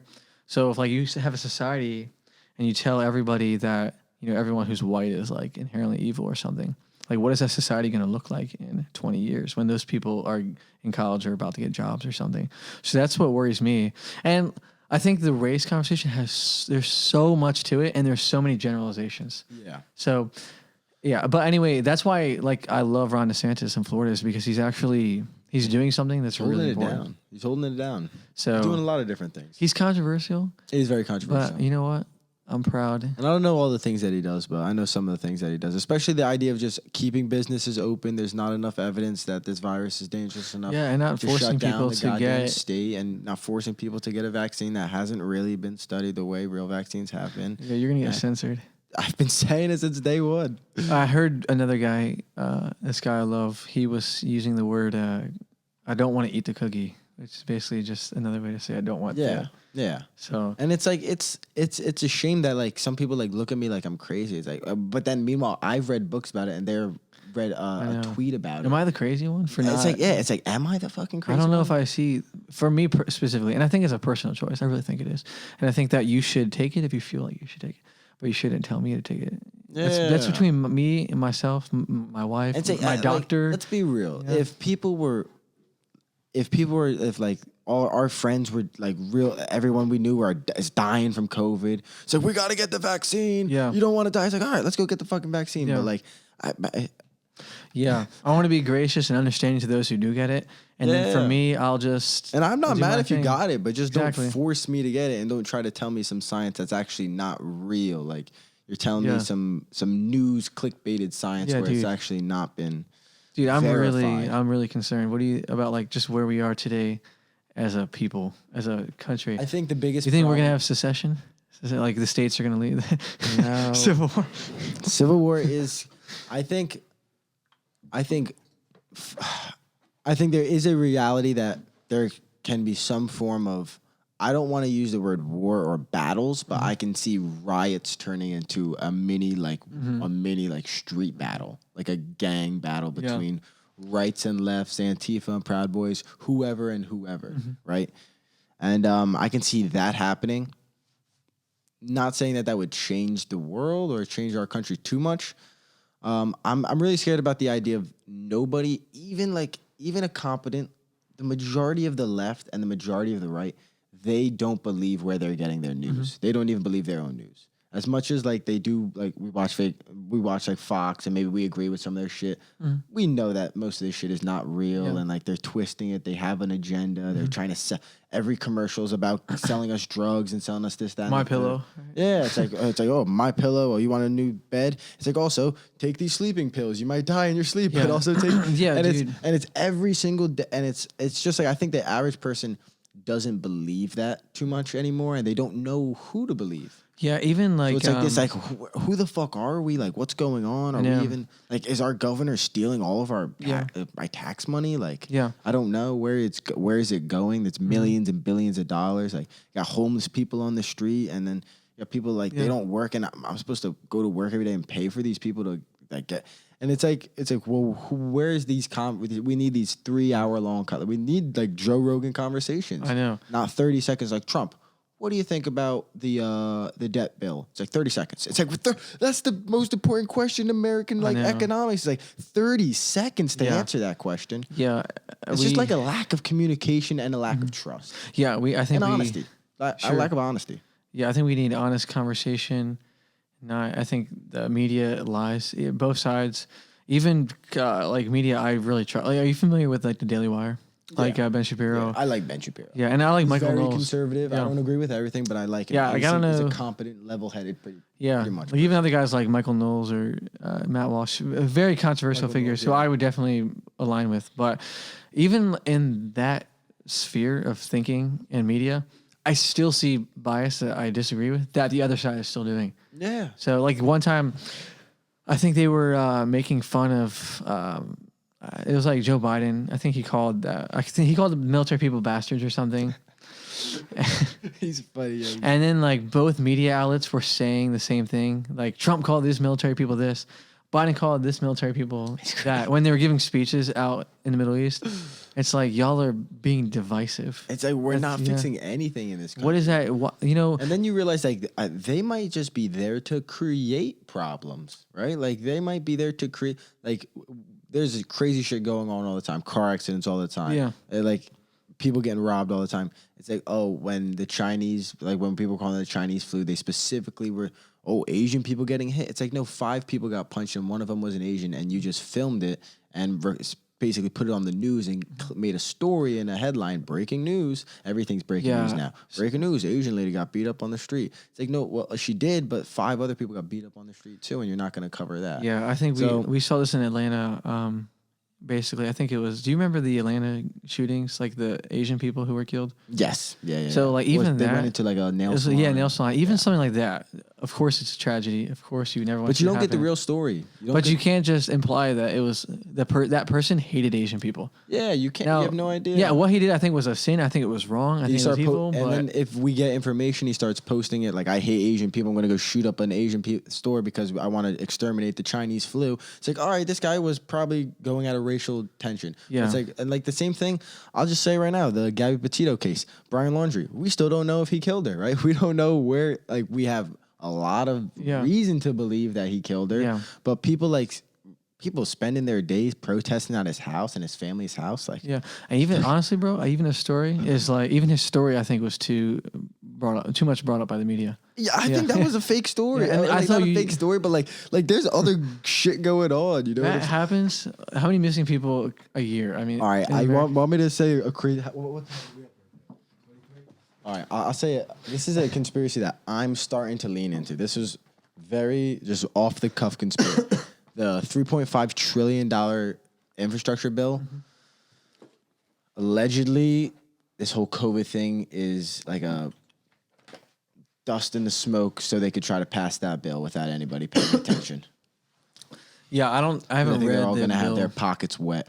Yeah, with that bill, because I don't think you can read the bill. It's like 7,000 fucking pages long. Dude, literally, these Congress people will write the longest things in the world. I mean, I'm sure it's available to us. Yeah, I know. But which is the worst part. But the infrastructure bill, from what I know, and I didn't read it, but literally, there's a bunch of woke crap in there. Dude, all the COVID, have to do with the one COVID relief bill had fucking like $300 million to Egyptian like camel research, like just random. It's like what does it have to do with anything? It's like Irish fucking knuckle cockfighting. It's like what's going on? Yeah, dude. We're funding $20 million of cockfighting. I just don't. Yeah, I don't know why we should focus on the issues here. And then all right, and then another conspiracy that I think we might see in the future is the push of the aliens.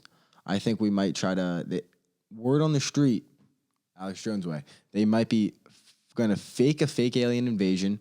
And have us all work together and that incorporate the UN, United Nations, and the New World Order. and then they're all gonna be fucking incorporated because we're gonna be like, holy shit, aliens, we need to call China and they need to help us. It's like China's got this thing they're working on to deal with aliens. It's like, and then we got to work with Russia. And then I mean, I could definitely see that being a theory. Even the alien thing, like, remember that video? I love how obsessed Rogan is with aliens, by the way. I listened to almost the whole podcast of the dude who supposedly got abducted. I was like, I don't know if I believe a word I of this. know. He was like, I was sexually abused and shit. I was like, oh my God. I was like, I don't think I Bob believe Lazar any of was this. interesting. Bob Lazar, that was an interesting one. Yeah. Did you see that one? I didn't. Oh, that was a good one. He was like a scientist that worked on Area 51. It came out that he did work on them. Really? He was working on the spaceships, and basically he was saying that they had these spaceships, and every like 5 to 10 years they'd bring them out and have the scientists work on them to see like if modern science is catching up to their propulsion systems and shit that they couldn't understand. I know he loves Bob Lazar. Yeah, he loves Bob Lazar. But I could see that being a valid conspiracy theory. I don't know. Yeah. You know, who knows? I mean, it seems like everything is a conspiracy theory. It seems like everything. Or the word doesn't make any has sense truth, anymore. Or yeah. the word doesn't exist. Everything is just becoming true. What do you think about 9/11? No, I don't believe it's a conspiracy theory. No, I don't think no I could. conspiracy? I used to, but I don't think I could. I used to think Sandy Hook was actually, Oh no, and that's too dark. You know, I mean, that's come on. Like, you're gonna get me in trouble. I think. Guess what I'm not. I don't think that now. Of course, JFK probably was killed by the CIA. I think. Or the mob, yeah. Or the a little mob. bit of both. I saw a movie. I think it was called JFK. I think it came out in '91. Really good. It's like 3 hours. You don't think 9/11 was anything? I don't know, man. No Maybe I haven't questions. done enough research, but Gotta look into it, yeah. I just want to be Gotta look into sensitive. You know, I don't know if I Gotta look want into to. it. I don't Gotta want to look say into something that I shouldn't. Gotta look into it. But I guess I definitely can sound conspiratorial. Yeah. I'll tell you this, bro. I guess this is wild. I definitely think the Alexa thing is whack. Like, I don't know What's the Alexa why do people have Alexa in their house? Amazon Echo. I think it's 100% spying on you, but I think it is the idea of like, yo, Alexa, play freaking the soundtrack from James Bond, and you're like, did it? And you're like, Did you see the new running around. movie? I That's didn't see the good. new one, but I saw the other ones trying to catch up. Is it out already? It's out. I saw it last week, and theaters are Was it open where good? I'm at. Was so it good? I loved it. Now, I didn't. I want to see the new Halloween as well. Yeah, I'm not Michael big into Myers. horror, but Oh yeah, I mean, get scared. probably. There's some things I just don't do, man. Like I understand horror movies are a valid thing. They're not. Halloween is a pretty solid one. It's got like a good storyline. It's I just can't handle it. Even like Good I saw the cinematics. first It movie and I the couldn't stabbing handle in it. throats and stuff. Yeah, I don't like it. Bound in people's heads and I'm not a big fan of it either. It's No. kind of. But yeah, Alexa, like you can't tell me. I got this from someone else. I'm not coming up with this, but that like there's a microphone in your device and. You know, this one of the biggest companies in the world has nothing to do with that, and they can't. Oh listen to yeah, you. I Like mean, come on, the it's just common sense the though. CIA's hard drive is on fucking Amazon's cloud. You didn't know who Edward Snowden I was? knew of him, but I never You actually didn't like know the story No, and I stuff. did it, and I watched the movie on Netflix. I was like, "Holy cow!" I think the movie probably has a little bit of fake things. If you're gonna be real conspiratorial, then like if they're gonna make a movie about him, they're probably gonna throw some fake curveballs in there to try to.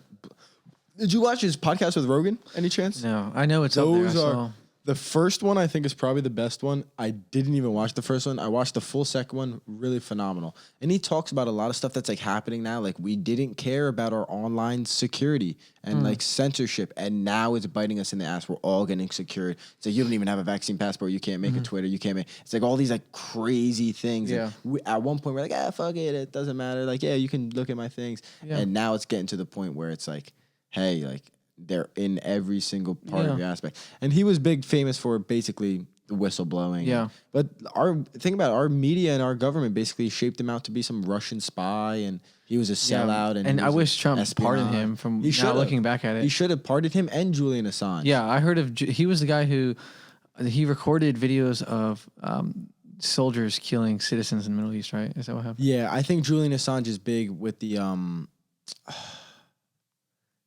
probably the torture, and I think Guantanamo Bay probably. Okay. Oh, I'm assuming. did you see the Netflix documentary of 9/11 in the War on Terror? I think that's what it's called. No, I don't think so. It talks about that a little bit. Guantanamo Bay. Yeah, because they have all the guys at and like the big reason why they can't try any of the guys at Guantanamo Bay is because they like the main guy that they think is like even more main than Osama bin Laden. They have there like Mohammed Sharik Abdul or something. I remember like that. That's who they brought up. Yeah. And he admitted 2007. He admitted that everything he did was that, but they cannot convict him in the World Court of arbitrary, whatever it is, World Court, because the U.S. basically there's intelligence that they tortured him to get that admitting. Okay. So you're not if they found out that they tortured him, he would be completely released and free. Yeah. So they're just gonna basically just hold on. It's not a valid confession. No, for especially like what we base our constitution, I guess, and stuff off of. Have you seen Better Call Saul, the TV show? What was it called? Better Call Saul. Better Call Saul. Better Call Saul. It's a Better Breaking Call Saul? Bad spin-off. No. Oh, there's a scene in the movie where someone is literally. It's a TV show, a fantastic TV show, one of my favorite TV shows. I actually flew out to Albuquerque, New Mexico this year just to like tour around the city, Yeah. see where everything was filmed. That's lit. But you know about Breaking Bad, you have to. Yeah. And so it's the spin-off of that. Okay. Yeah. But yeah. Anyway, there's a scene in there where basically there's these two lawyers and one of them they're brothers.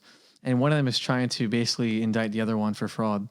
But he like hides a recording device in his house and he gets them to confess, but he doesn't know there's a recording device there. So he basically has a confession, but it's a false confession. Yeah. essentially. So I guess it's something like Yeah. So that's not valid. And I think that guy Cherie something, right? Okay. The dude you brought up, that I don't know his name, that Arabic name. Sharik. I think he was the dude who planned the 9/11 attack. No, the World Trade Center attack.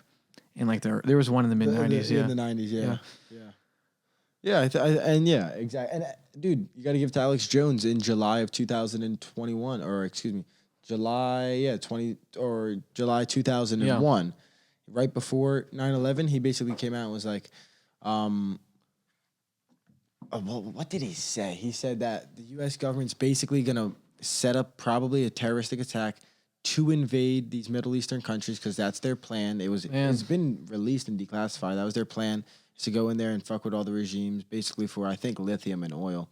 No one talks about lithium, but I think lithium's a big one, and we're probably going to go into Mexico because we found a big lithium core in Mexico as well. Yeah, lithium is the batteries, like the lithium ion. Right. It's the batteries that's in my TV, in our cell phones, and all of this. Like it's like the mercury liquid thing. I'm not a fucking scientist. But yeah, the lithium. The lithium is really important. And also, I think if you really be honest with yourselves, I think we're in there for poppy. I think we're in there for heroin and opiates. I think the poppy fields are huge and vastly profitable in these Middle Eastern countries. And if you look at the rates of opium addiction in America, it's skyrocketed since 9/11. And I think that's something that's to be talked about, to be honest. Yeah, I haven't. You're definitely more informed than I am with that, but I definitely know it's not oil for sure. And I think that it's oil for sure. It's oil. Oil in the sense of oil's powerful. No, that's not. Yeah, well, I guess all I'm saying is like it is oil, but there's more to it. Yes, I think that's the headline, the trademark. But oil is power, and it is. But we also have so much oil in Alaska we don't access. So it's like if and you also got to think about. As much as we're being a bully there, if we're not in the Middle East taking their oil, China's there taking that oil, and Russia's there probably, and they're both going to do worse things and probably tax the oil even more on us. Yeah, if we can control the oil fields. Yeah, and dude, I'm actually like politically speaking, I'm an interventionist, which is to say, I'm someone that thinks we actually should be. I'm more pro-war, actually. Pro-war? And that sounds bad. That's not okay. So you're pro like helping countries. Yeah, that's what I mean. Country building. So pro-war comes off really bad. You think that's realistic though? So no, pro-war comes off. That's technically the term. And do you know Dan Crenshaw? Yeah, he's the guy like who I would associate with. For a while, I wrestled with this because I love people like Tulsi. Okay. I love what she stands for, but when it comes to like intervening in countries, I think that America was built not necessarily to be not necessarily to be the police, but we're special in the sense that we're the best country to ever succeed. And if you think about it, half our budget goes to the military. All these other countries, people say like we should give our money up and not finance military but finance like people's education or whatever, or all that crap you're talking about. However, all that shit I'm talking about. However, like Denmark, Sweden, England, all these Scandinavian countries and European countries, they have almost no military. Maybe England, but so if the Americans did not have a strong military, I think we would see a lot of stuff happening. I think you're right. I think America is the foothold of the pecking order of the world. In my Lukey the Libertarian, I want to make a shirt. Lukey the Libertarian. Lukey, what do you mean by that's Lukey? my goofy name. But yeah, when it comes like kind of to like my liberty, I just don't think we should be involved in those countries. I think there's a lot of evidence to prove that countries are more likely to change from within. Their own people are that want to change it. I do think there is a threat of letting countries just boil up with hatred and possibly attack us. And let's just say 9/11 is not full. I'm not saying that George Bush flew the planes in there. I think that our intelligence had intelligence. That they were planning this. And I know people who think the same thing. Yeah, and it's actually it sounds like it's been declassified that we did have evidence. They say that about Pearl Harbor too. That Pearl FDR Harbor was we knew Pearl Harbor. Yeah. We actually got attacked by submarines, and then we negated the submarines, and our top generals had to keep that quiet. So we basically let our people get attacked, so we could drop a bomb on Hiroshima, which is like that. At the end of the day, I mean, I feel like the American people need to know that. But if they tell us that, then we're gonna like kind of hate our own country and like rebel. But yeah, I don't know what I think about that. But it's like I'm just saying I've heard that, and it seems valid. It's a slippery. It's weird. It seems valid. I think that the world we live in is strange, and I think there's so much more there that we don't know. So yeah, and sometimes ignorance is bliss. Sometimes ignorance is bliss. Like if you don't know what's going on, like doesn't really fucking matter. Yeah, and but yeah, about pro. I guess it is pro war, but it doesn't. It comes off bad. That's just I tend to believe. I like again. We're in all these different countries. I think maybe we should be there for intelligence and maybe for helping a little bit. That could create income in general for us just from funding and sending out there and stuff like that. But do I think we should be in a 20-year war with countries that don't really want our help, don't want us there? And also a lot of those countries, like we're not help. We're almost like the corruption aspect. Yeah. Like we're telling people like, well, let's go to these countries and help them, but we don't. We go there looking to overthrow people and then we get into office the people that are good for American politics and stuff like that. We did it and it's like if those people that flew the plane in 9/11, they were all Saudi Arabian, like they came out. We never once invaded. So we invaded Libya, Iraq, Afghanistan, Iran, Syria, every fucking country except for Saudi Arabia. So I hear good things about Saudi Arabia. I heard it's fucking beautiful. Yeah. What's the one place? And Emirates those are different countries. But what's the one city in Saudi Arabia? I think Mecca's there. I heard Saudi Arabia is beautiful. I really did. I heard it's beautiful. Okay, not Kuwait. That's a country. Anyway, yeah, I've heard that we had a peace deal with them with Trump. But about what you said, I think that part of that's true. I would agree with half of it, I guess, because there's this guy I know who he's actually like a missionary in a country in West Africa. I forget what the name of it is. But essentially, I don't know which one it is. There's like 20 countries in that part of the region. But anyway, the United States Marines were there or are there.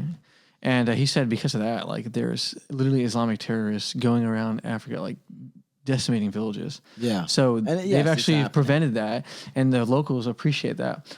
But that's also not as much of a developed place. But then I could also play devil's. This is where I'll play this devil's advocate. You got let's just throw weekend George Floyd died. You had like 40 kids get shot in Chicago alone. That's like every weekend, though. I know, but no country's invading America telling us we need to fucking protect the streets, we need to protect urban communities, we need to do that. Or why do we encourage immigration if we're that bad and racist?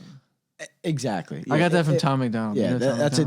There's a couple good ones. Like it's like how are men oppressing women if there's no such thing as gender? Yeah. There's no fucking gender. Or why should we value women's rights?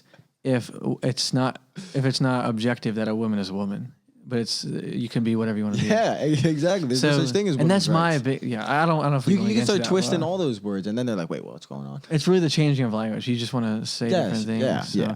But were you gonna say anything else with? I don't think so. Okay. Nothing important. But yeah, I mean, I think that America though has a responsibility to help. I think there is a sense of responsibility. But. We're not that good. Like, again, we got people killing each other in Chicago. You got 300,000 homeless people in Los Angeles. Yeah. Like, we can't even fucking make our own bed. Yeah. Unless we're kicking everybody around. Yeah, I went to L.A. in 2019. Piece of shit. I've only went once, It's kind of nice, but it's kind of a piece of shit. But there's really wealthy neighborhoods. Yeah. And there's tents outside the neighborhood. Yes, dude. It's crazy. Like, it's beautiful, but it's like kind of shitty. Yeah, I think a lot of that comes back to policy. If you're going to have a place that's so expensive.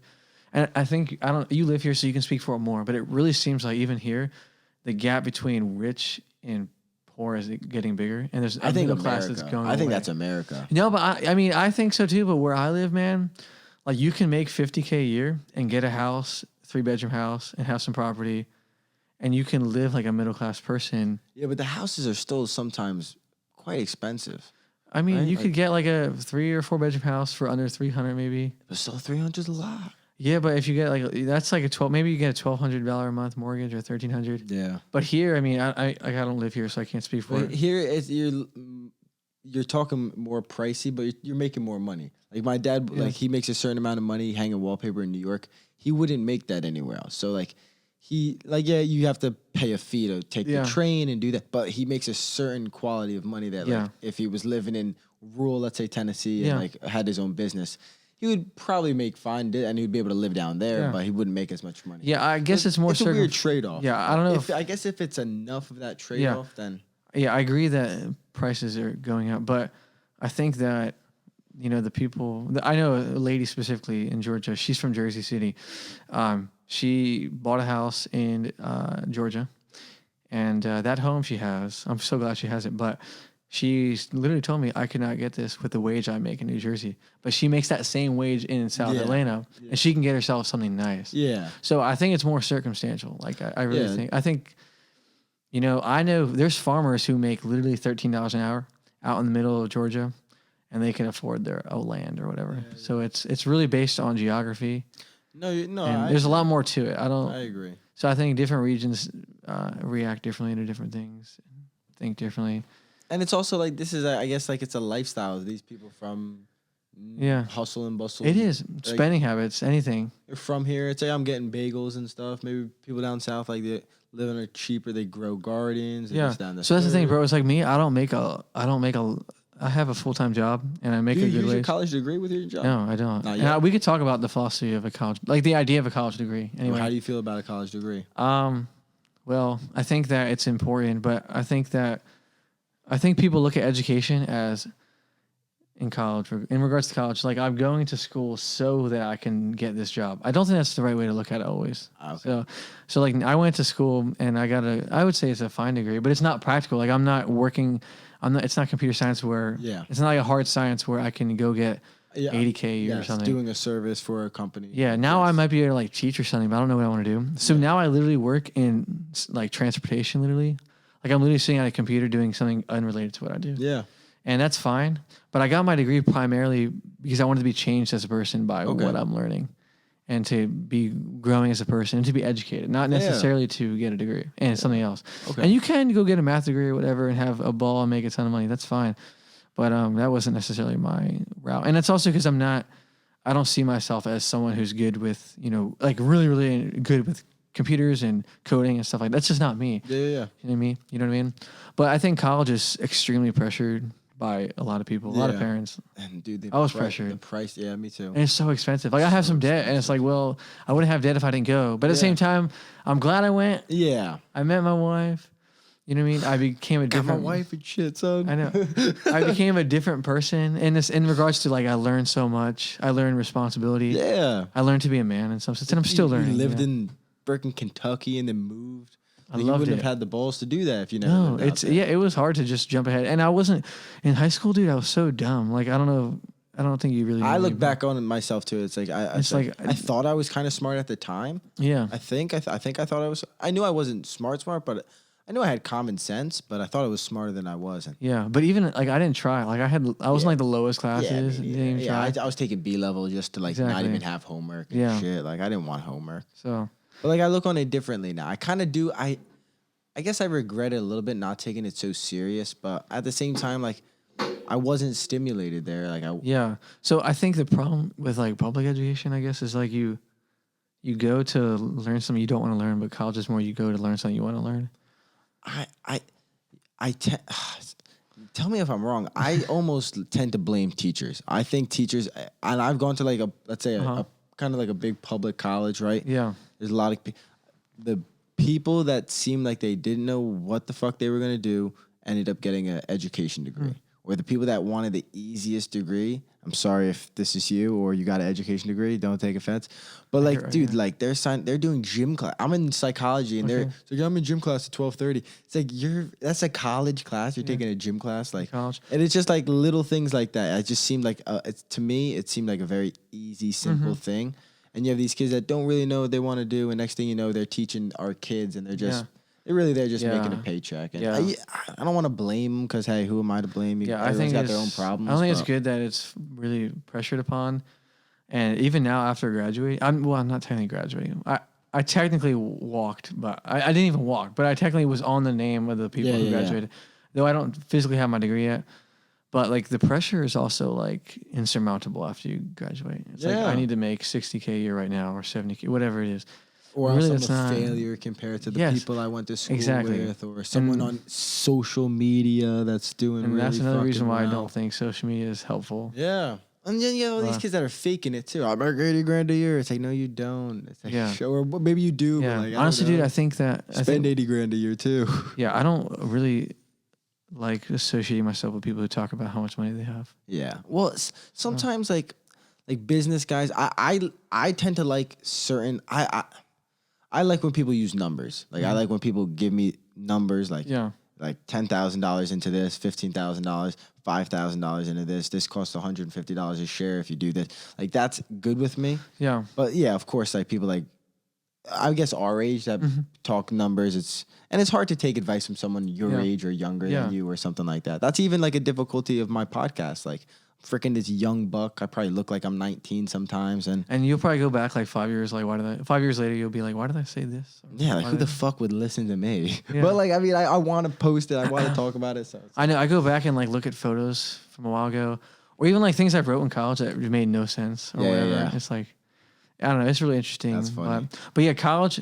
I want to be careful. I think it could be really overrated. I think it's valuable, but it could be overrated. Yeah. I think like, and sorry to cut you off, but I think COVID was a good eye opener that if you have a degree, you can fall back on that if something goes wrong. Yeah. Like if they shut down your business or if your business fails or you work at a restaurant and the restaurant closes and you need to go fall back on your teaching degree or something like now. Yeah. So that's the thing. So I work at Amazon and I work in transportation there, but, basically, so I guess one valuable thing about having a degree is like you can become an area manager where you make really good money.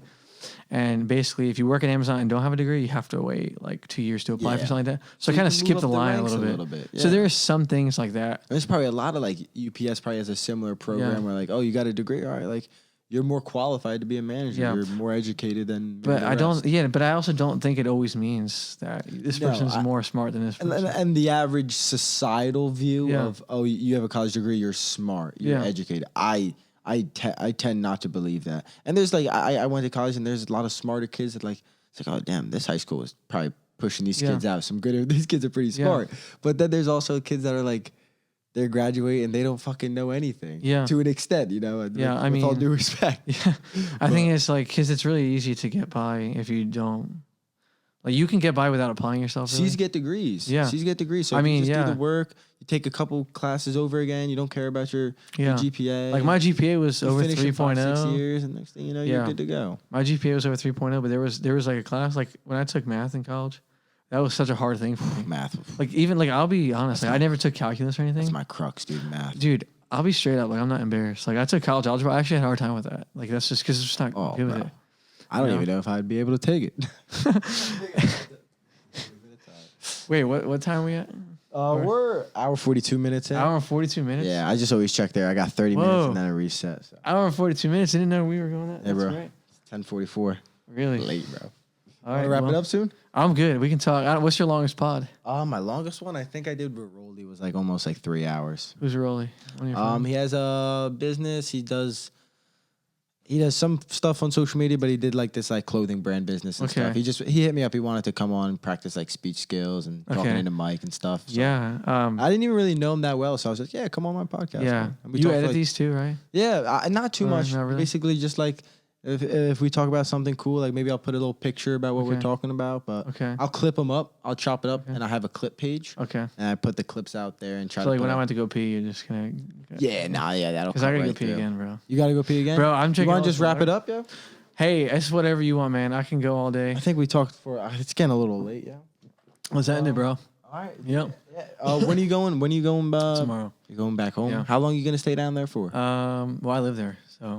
So like, how long are you gonna come until you come back up? I'll be back in 2 weeks. 3. My dad's getting married. So. Oh, okay. My parents are divorced. Yeah. Okay. So I'll be back in 2 weeks, and I'll come again Christmas time. Oh, all right. Yeah. All right. So that's not that bad. Yeah. And then you're finished. You're gonna finish school down there, or you got like one class or something? Well, yeah. So I did my last year online. Okay. So I'm You just got basically that clip I just gotta test, clip right? that out. You gotta clip that out. And then after that, we'll see what's next. Dude, So I want to go that's to seminary, if you know what that is. No, what is that? It's like theological. It's like basically it's like school you go to be a pastor. I don't want to be a pastor, but we should have talked about religion, bro. I know. We should have talked a little bit about religion. You want to talk about religion? I do, bro. All right. Let me pee though. No, we're good. But What you saying? Getting being insecure and yeah, I mean, have you struggled with like being insecure in the sense of putting yourself out there? Like I know when I started, not that my podcast is really serious. Like I have 7 or 8 episodes in like a year, but like it was hard for me to put my voice out there necessarily and be confident. Yeah. Is that something you struggle with? for sure. So I knew it was gonna be super ass in the beginning, like production, everything was gonna be. I knew it was gonna be horrible. So what I did was, like, I just winged it and would just do it. Like I low-key recorded almost like every other day. Sophomore year of college, I would come home and record every day, and I put it on my personal YouTube. So I didn't have like the podcast YouTube and the website. I didn't have any of that. And I was just trying to map out, like, I didn't know how to do any of the software. I didn't know how to do anything, absolutely anything. So I kind of just was trying to figure out how to do it, how to talk to a microphone, how to take a thumbnail, how to take a picture, how to look lighting, all this different stuff. And of course, and then you start realizing, like, so you listen to yourself talking, like, I'm a fucking idiot. I don't really even know anything. I don't even know what I'm talking about. And then it's like, so you start trying to, like, you know, educate yourself a little bit and then talk about certain things that you're comfortable with and trying to find, like, a little bit of a niche and, not, you know, be open-minded, but not like a know-it-all. And of course, you know, I post a clip and I try to post it on my Instagram, and majority of the people following my Instagram are kids from high school and middle school. Not that we really even talk to them that much anymore, but it's like, I guess 100%, I do care what they think about me and my image and my personal reputation. Yeah. So of course, like, if I look goofy, like the other day I made a podcast wearing a tinfoil, halfway through I put a tinfoil hat on and start going into conspiracies about freaking the missing people. And like, I had to post that because, like, that's funny. Like the average person that's going to watch a funny podcast or want to be entertained is going to want that. But the kids that went to high school and middle school are going to look at me like, what the fuck is Luke Vaughn doing? But at the same time, like, I know the overall goal. It's like bigger than that. But also, like, I want to stay humble. It's like, I'm not bigger than anybody. But it's like this weird balance of, like, you have to be bigger than anybody around you to, like, not care about that. But I try to stay, like, humble and just, like, be a normal person. And I am 100% just a normal person. But yeah, I think I do want to be ready for eventually, like, I want to be ready to be able to blow up my podcast and have 100 listeners, 1,000 listeners, Definitely. 10,000 listeners. And then from there, it doesn't matter what the people who follow me on Instagram really matter, because I'm actually I got a following and a listening and stuff. Yeah, so you feel like you've probably grown a lot as a person. Yeah, I have. Yeah. Yeah. And I look back at some of the stuff I said before too. It's like some of the you could cancel me for some of the things I say. I could cancel myself. I don't agree with. I go back to my old podcast. I don't agree with some of the things that I say. Even when I'm editing, I'm like, I don't even fucking really agree with that. Yeah, But and it's you like leave it up, right? trying to editing. What? You leave it up. No, I you leave take it in it- there. okay, I don't. good. No, I leave it all Good. in there. I leave it all in there. Good. Yeah, I think self-confidence is so important too. Yeah, like you have to. I think as you get older too, you like when I was in high school, I cared so much about what people thought. So about. much. It's like, why did I So give much, a yeah. crap about this? And now I don't. I just. For me, I try to be more of an external thinker, and what I mean by that is like just thinking outside of myself. You know, like I think that's what it means. Like to be a humble person is to think outside of yourself, not to be thinking about yourself all the time. And I think like that's kind of made known when you don't, you know, you're not obsessed with yourself, or you're not thinking about yourself all the time, or you have self-confidence. Yeah. So. Yeah. Yeah. I was definitely nervous of exactly though. Like I was nervous about what people thought, but like at the end of the day, like I was gonna regret if I don't start a podcast and have like all the best comedians in podcast. They have clips about them. It's like if I'm in the game, I gotta have clips about me. I gotta do.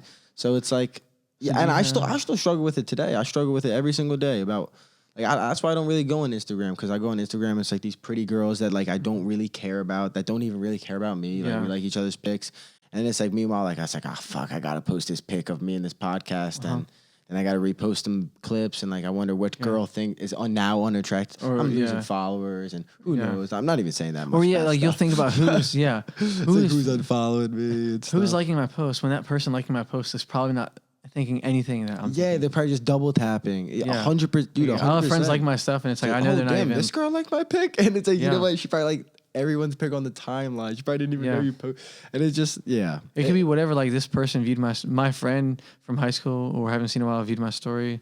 Like, look at that. He sees what I'm doing, and it's really cool. But then you also look at the actual statistics of the podcast. Yeah. It's like, they're not watching my shit. My friends and a few listeners are watching it, and that's it. So it's like, I shouldn't even give a fuck what they're thinking. Do you have Anchor? I do. Is that, who do you post through? I go through Podbean. So do you see your viewership where that is? Yeah, I see. I go through Podbean, and I can see my viewership through Podbean there.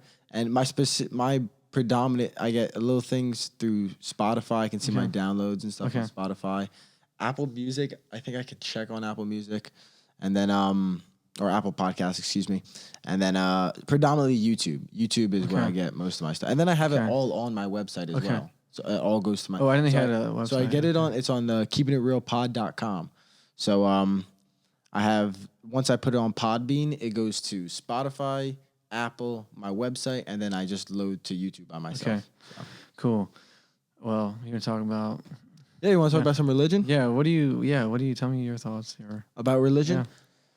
So I was born and raised Roman Catholic. My parents are not really religious. My mom sent me to CCD. Okay. That was just like a Sunday or a Wednesday school, right? Okay, so CCD, I went there and I graduated before I got my sacraments. I got my communion, my confirmation. I was baptized when I was little. I've never really read the Bible. We never really went to church, and I'll just give you Jesus. I think Jesus is an interesting idea and like whole character, and I almost don't even know if he was a real person. I know you might be like, bro, say whatever, man. Say whatever. But I don't know if he was a real person. I don't know how much like hardcore evidence that like he was a full on solid person. Yeah. I could be wrong. And then the idea of God, I think it's good for humans to have a higher being, a higher power, whether that's a God, whether that's Allah, whatever that may be. Yeah.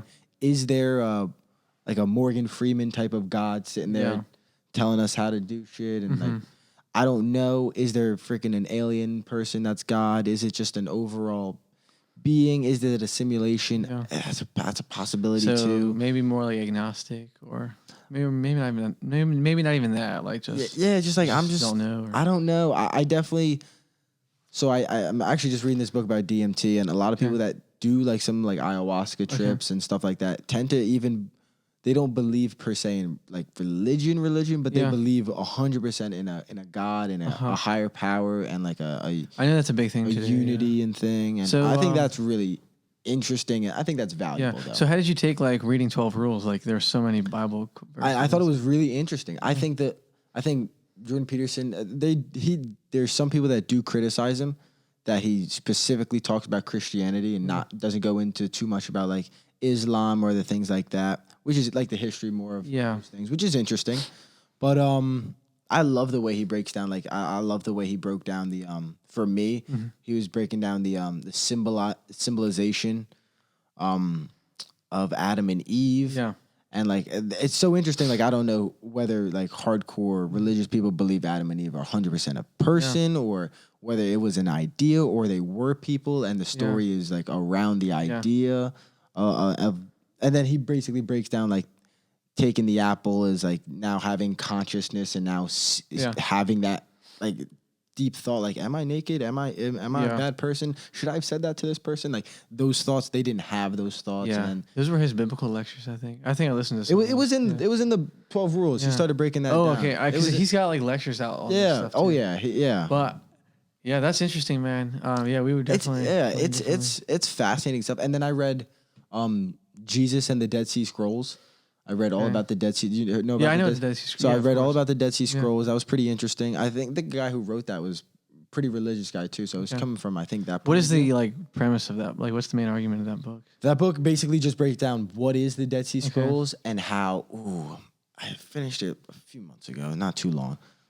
It was really good. Everything. No, it was really good, dude. Yeah. So, yeah, I definitely have. Definitely a different perspective. It was about the Dead Sea Scrolls and how the Dead Sea Scrolls was written in a certain time around when Jesus would have literally been around there, and they were found in the Qumran like caves, and I think it was the Qumran people, or I think it was, and I forget the name of the type of religious people they were, but they believed Jesus was a type of like one of these people, and who was the one? See, I wish I had the book right over there. Yeah, but it was just really interesting, like the idea of like different passages in the Bible is basically like the way it's the big argument in that book is the translation of the different languages. Yeah. So like the actual scrolls were written in ancient Hebrew, but like the I think it was the New Testament was written in like ancient Greek. Like some of it was written in ancient Greek. The Old Testament was written in Hebrew. Yeah. New Testament's like Koine Greek, so it's a different kind of Greek today. So I think like some of his arguments were that like a lot of people didn't give the Dead Sea Scrolls that much credit, but once you actually look at the translation errors and stuff, then it would almost line up perfectly with some of the Dead Sea Scrolls and just some of the passages. Yeah, like so it was just really fascinating. Yeah, manuscripts. So something that's really interesting. I don't know if you know this. Like, just like we have so many manuscripts of like the ancient Greek times, like the story of Homer, the Trojan War, and we just kind of take that as objective, like truth. Like we have the same thing with like biblical texts, like from 2,000 years ago. Okay. Same accuracy, same amount of manuscripts. There's actually more manuscripts from the Bible than there are from like what we know about Greek history. Yeah. So it's something that I'm definitely I'm a committed Christian. It's my life. I'll be straight up. I do affirm at literal Adam. Actually, I think Adam and Eve are real people. Yeah. Yeah, I do. Yeah, I'll say it straight up. Yeah. But yeah, honestly, I think to say what you said about Christ, like maybe not being a real person. Like there was actually, have you heard of Josephus? Probably, maybe not. Probably. Josephus was an ancient historian.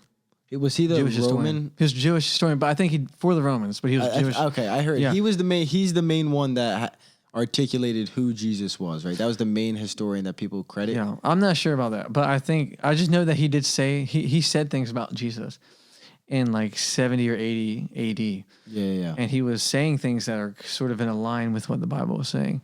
But even even the New Testament was written, most of like Luke, Mark, John, wasn't it written at like almost like minimum 50 to 100 years after Jesus was born? Yeah, so few decades after. I think the earliest book was like 50. Yeah, the earliest was 50, and then the latest was like 110. Galatians. 90, Galatians, I think, was the first New Testament book written. But yeah, I think that people have a skepticism of like religion for some reason, especially like the Bible. How can we trust the Bible or whatnot? Even if it was like written 20 years after, like for me, that doesn't even shake my faith because like back then, how long did it actually take to write something? You were writing off papyri. You had to get eyewitness testimony. So these people, the Gospels, they call them the Gospels because they're seeing things and they're writing those things down. So how long would it take to research, compile all this stuff? So Luke, the Gospel of Luke, the guy who wrote that, which was, we would say Luke, there's a Theodosius or something. I forget his name. I can't believe I'm forgetting it. But he also wrote Acts. So the same author who wrote Luke wrote Acts, the book of Acts, if you know the book of Acts. No.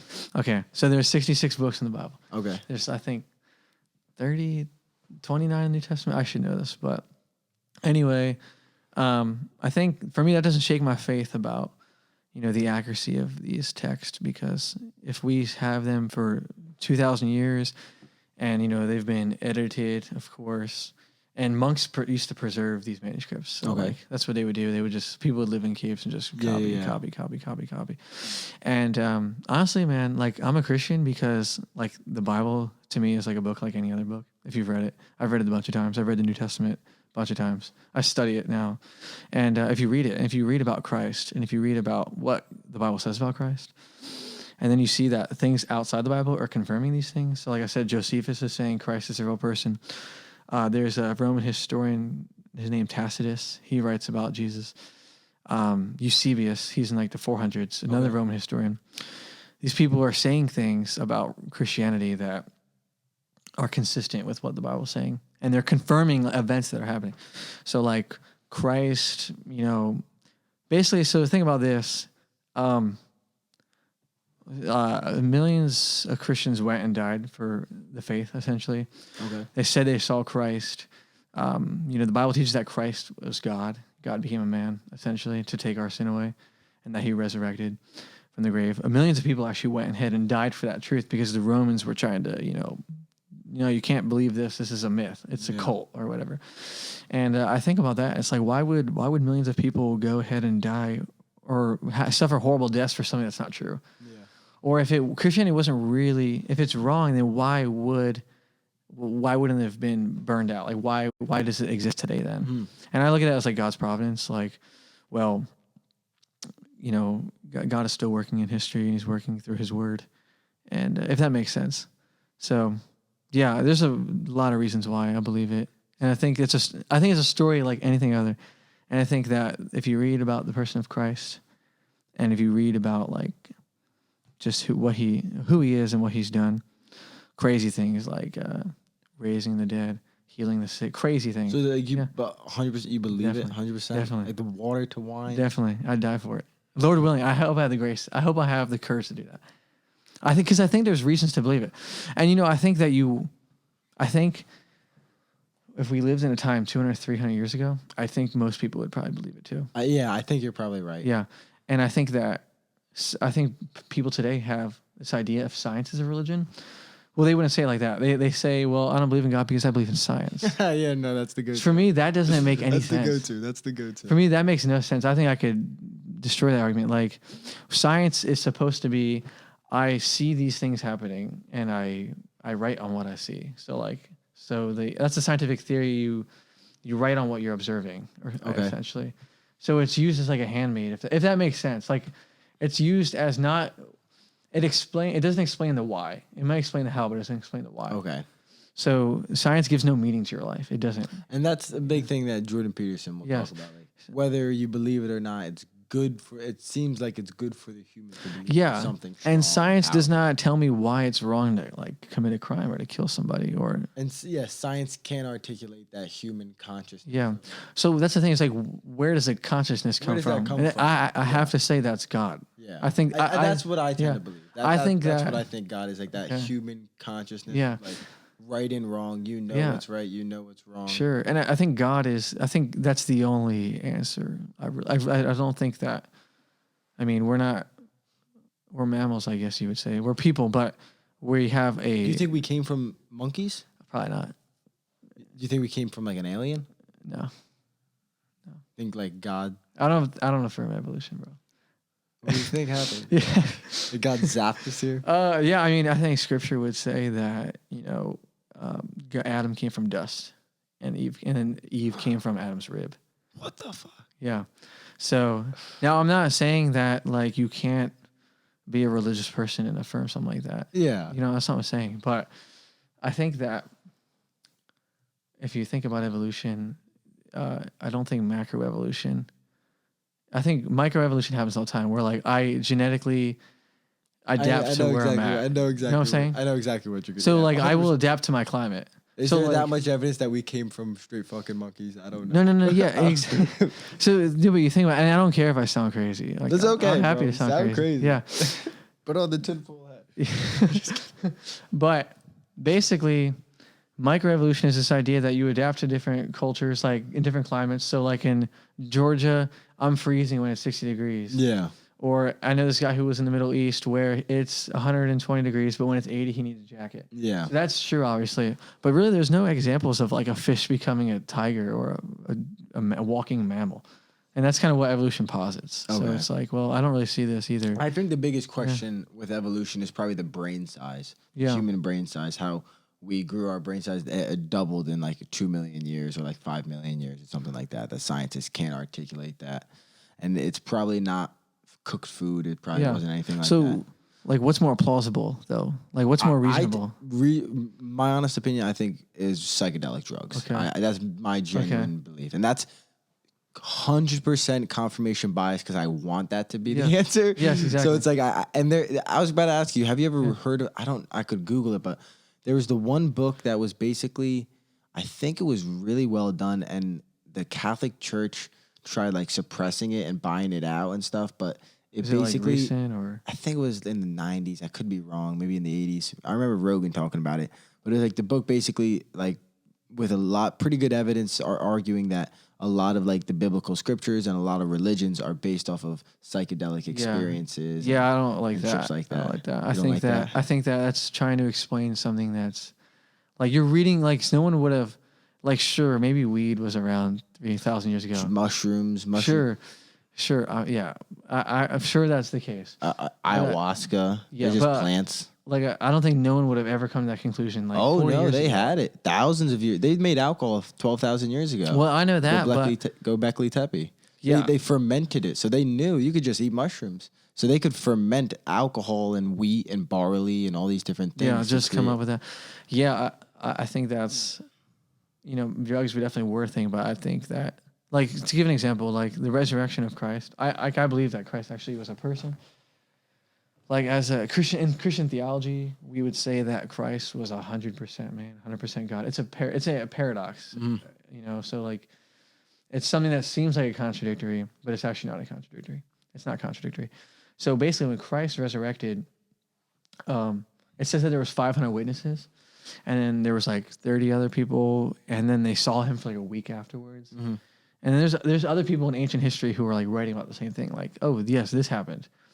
So when I think about that, I think it's an easier explanation. I think for me, it's more reasonable, more believable to believe the accounts of what happened instead of just saying it was like a mushroom or it was like a psychedelic or something like that. But I think he articulates it pretty well, and they prove that like a lot of people, like when you do psychedelics together, a lot of things happen really well. I think it's pretty valuable, the idea that people even now that do psychedelics either recreational or even through like medically induced, they have some of the most transcendent / like religious experience. They have the most people that aren't religious are kind of maybe unintelligent to an extent. They have these deep religious like experiences where like these guys fucking were smoking weed, doing whatever. They do some crazy drug and they're like, damn, I believe in God. I don't know what God is. I don't know fucking Jesus. I don't know this, but God is real because this drug taught me this.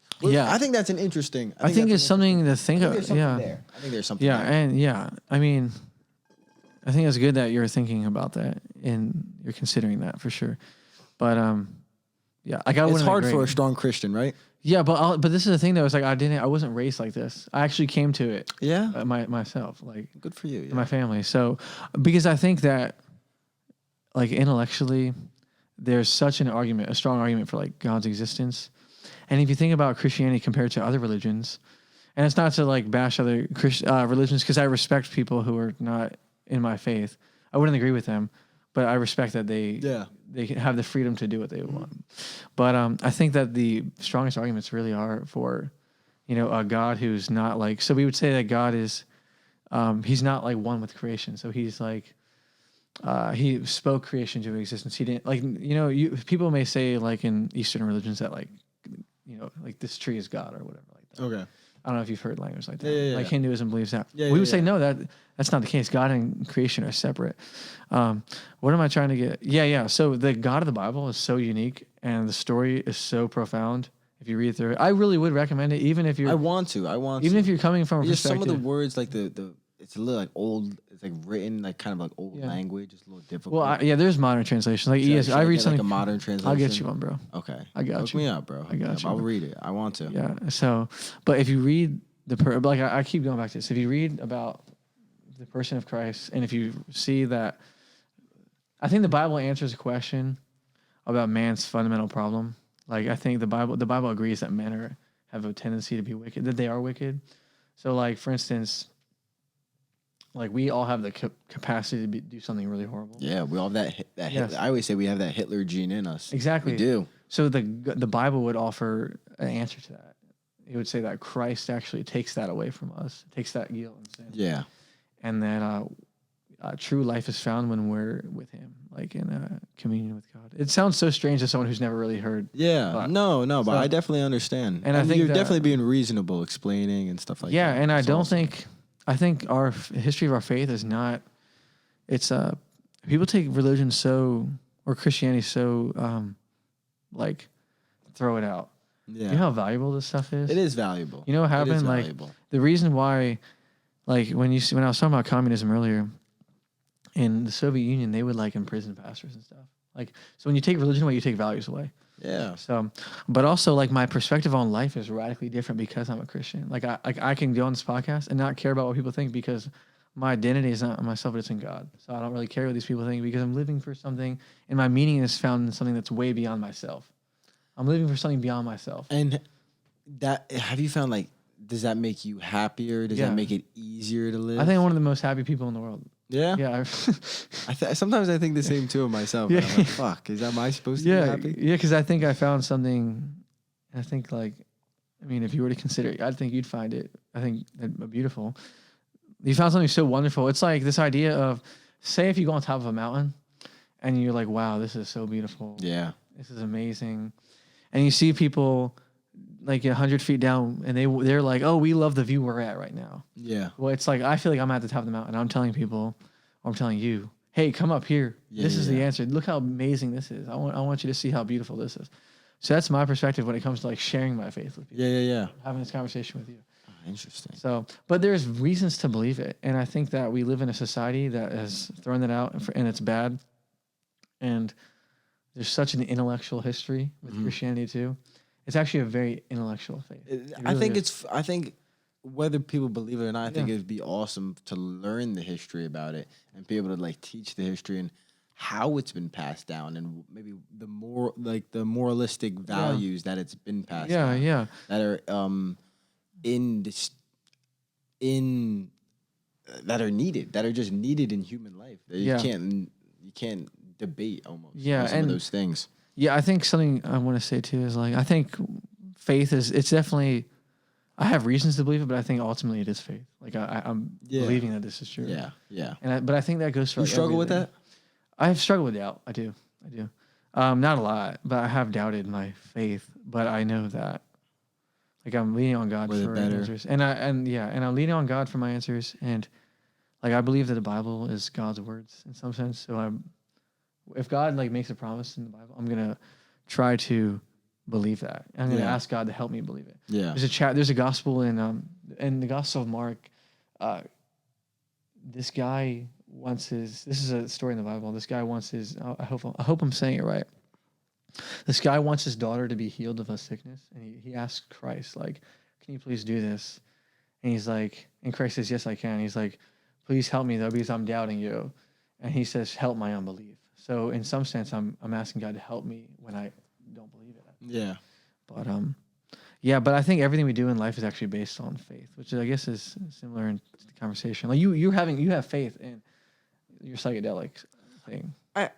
If not faith, not of, like, I'm gonna pray to the Lord and ask for this or something, but in, like, you're hoping. I have faith, and from some personal experience, that psychedelics are the most strongest form of drugs you can take, and they are life changing. Yeah.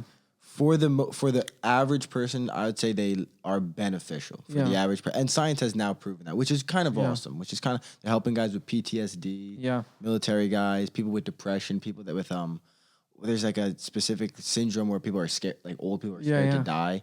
They take a mushroom psilocybin trip. They have the deep religious thing, and they let go of a lot of their fears, and they're like, damn, I'm ready to go. It's time to move on. It's really interesting. It's really interesting. Yeah, in that Alex Jones podcast with Rogan, they were talking about the craziest things last fall.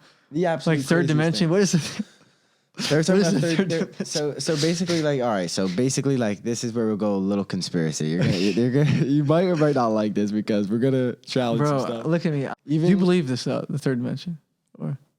Well, I mean, science proves we're in the third dimension. Okay. Tell me about. I don't even know about. Okay, this, so like, we're living in a plane, right? We're living on a globe or a flat Earth. Who fucking knows, right? Wait, do you believe in flat Earth? No, I just no. Kyrie Irving? No, I don't believe in flat Earth, but I do think that's it. I listened to a funny comedy podcast the other day, and they had the best flat earther on debate a comedy guy, and dude, the comedy guy got his ass whooped. So the flat earthers. I really did know a guy who was unapologetically a flat Earth. Dude, the guy had. He was giving me reasons. And Dude, he had everything. some good arguments, Yeah. and I think a real astrophysicist, like a guy can really explain why the Earth is round, is going to do better than a comedian. But Yeah, my father-in-law is a pilot, actually. yeah, so like they So can. it's really, like, I see the curvature in the they sky. can explain a lot of stuff.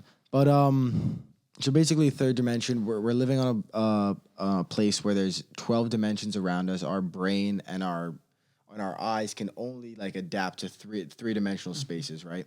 So there's an argument when you take specifically DMT, dimethyltryptamine. It's produced throughout your body. Your body is taking it all the time. It's in plants that you eat. Your stomach has an enzyme that produces it and breaks it down so you don't trip balls when you have salad. But you can either smoke it, inject it, this, that, and the third. And a lot of people believe that the pineal gland is the gland that produces it. Yeah.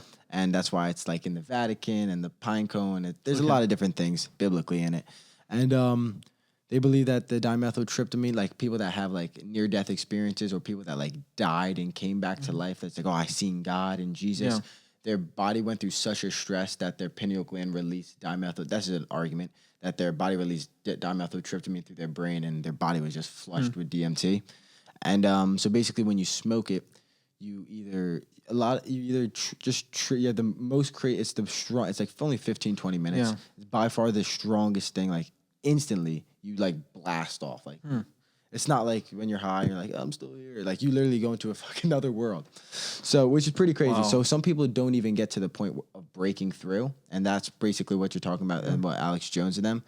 But like the moment you take a hit within like 10 seconds, everything changes. And like there's an argument that the reality or other dimensions are there and therefore like kind of revealed to you. And you have different like kind of like little aliens and little like beings in there that are like machine elves that are telling you different things. A lot of it is like thought is creation. And is there persons? Like, is there people in the third dimension? So there's like little there's Elves. I heard elves. machine elves or like little jingle. Like Rogan said last time he did it, he saw jesters, like little jesters. Do you know Michael Malice? Yeah, Michael he talks Malice. about He's that, a really interesting guy. He's an anarchist. I don't agree with anarchy, but I Yeah, love hearing him talk. I he's- think he's crazy. yeah. We need police and order, but I like hearing him talk. But the idea with the dimethyltryptamine is you can take a strong dosage and you break through. And everyone that's broken through basically has a similar experience where they either see their whole life flash through, like moments where like your mother meets your father, like, and you see it, you're there, like in like that memory is inside of you, which is crazy. You're not even born, and you see it, you see them interact, and then basically you get to a place where you meet like a God figure, and it's all basically the same account where you meet a godly figure. And he tells you what it is to be a good person, to be a good human being, morals and stuff like that.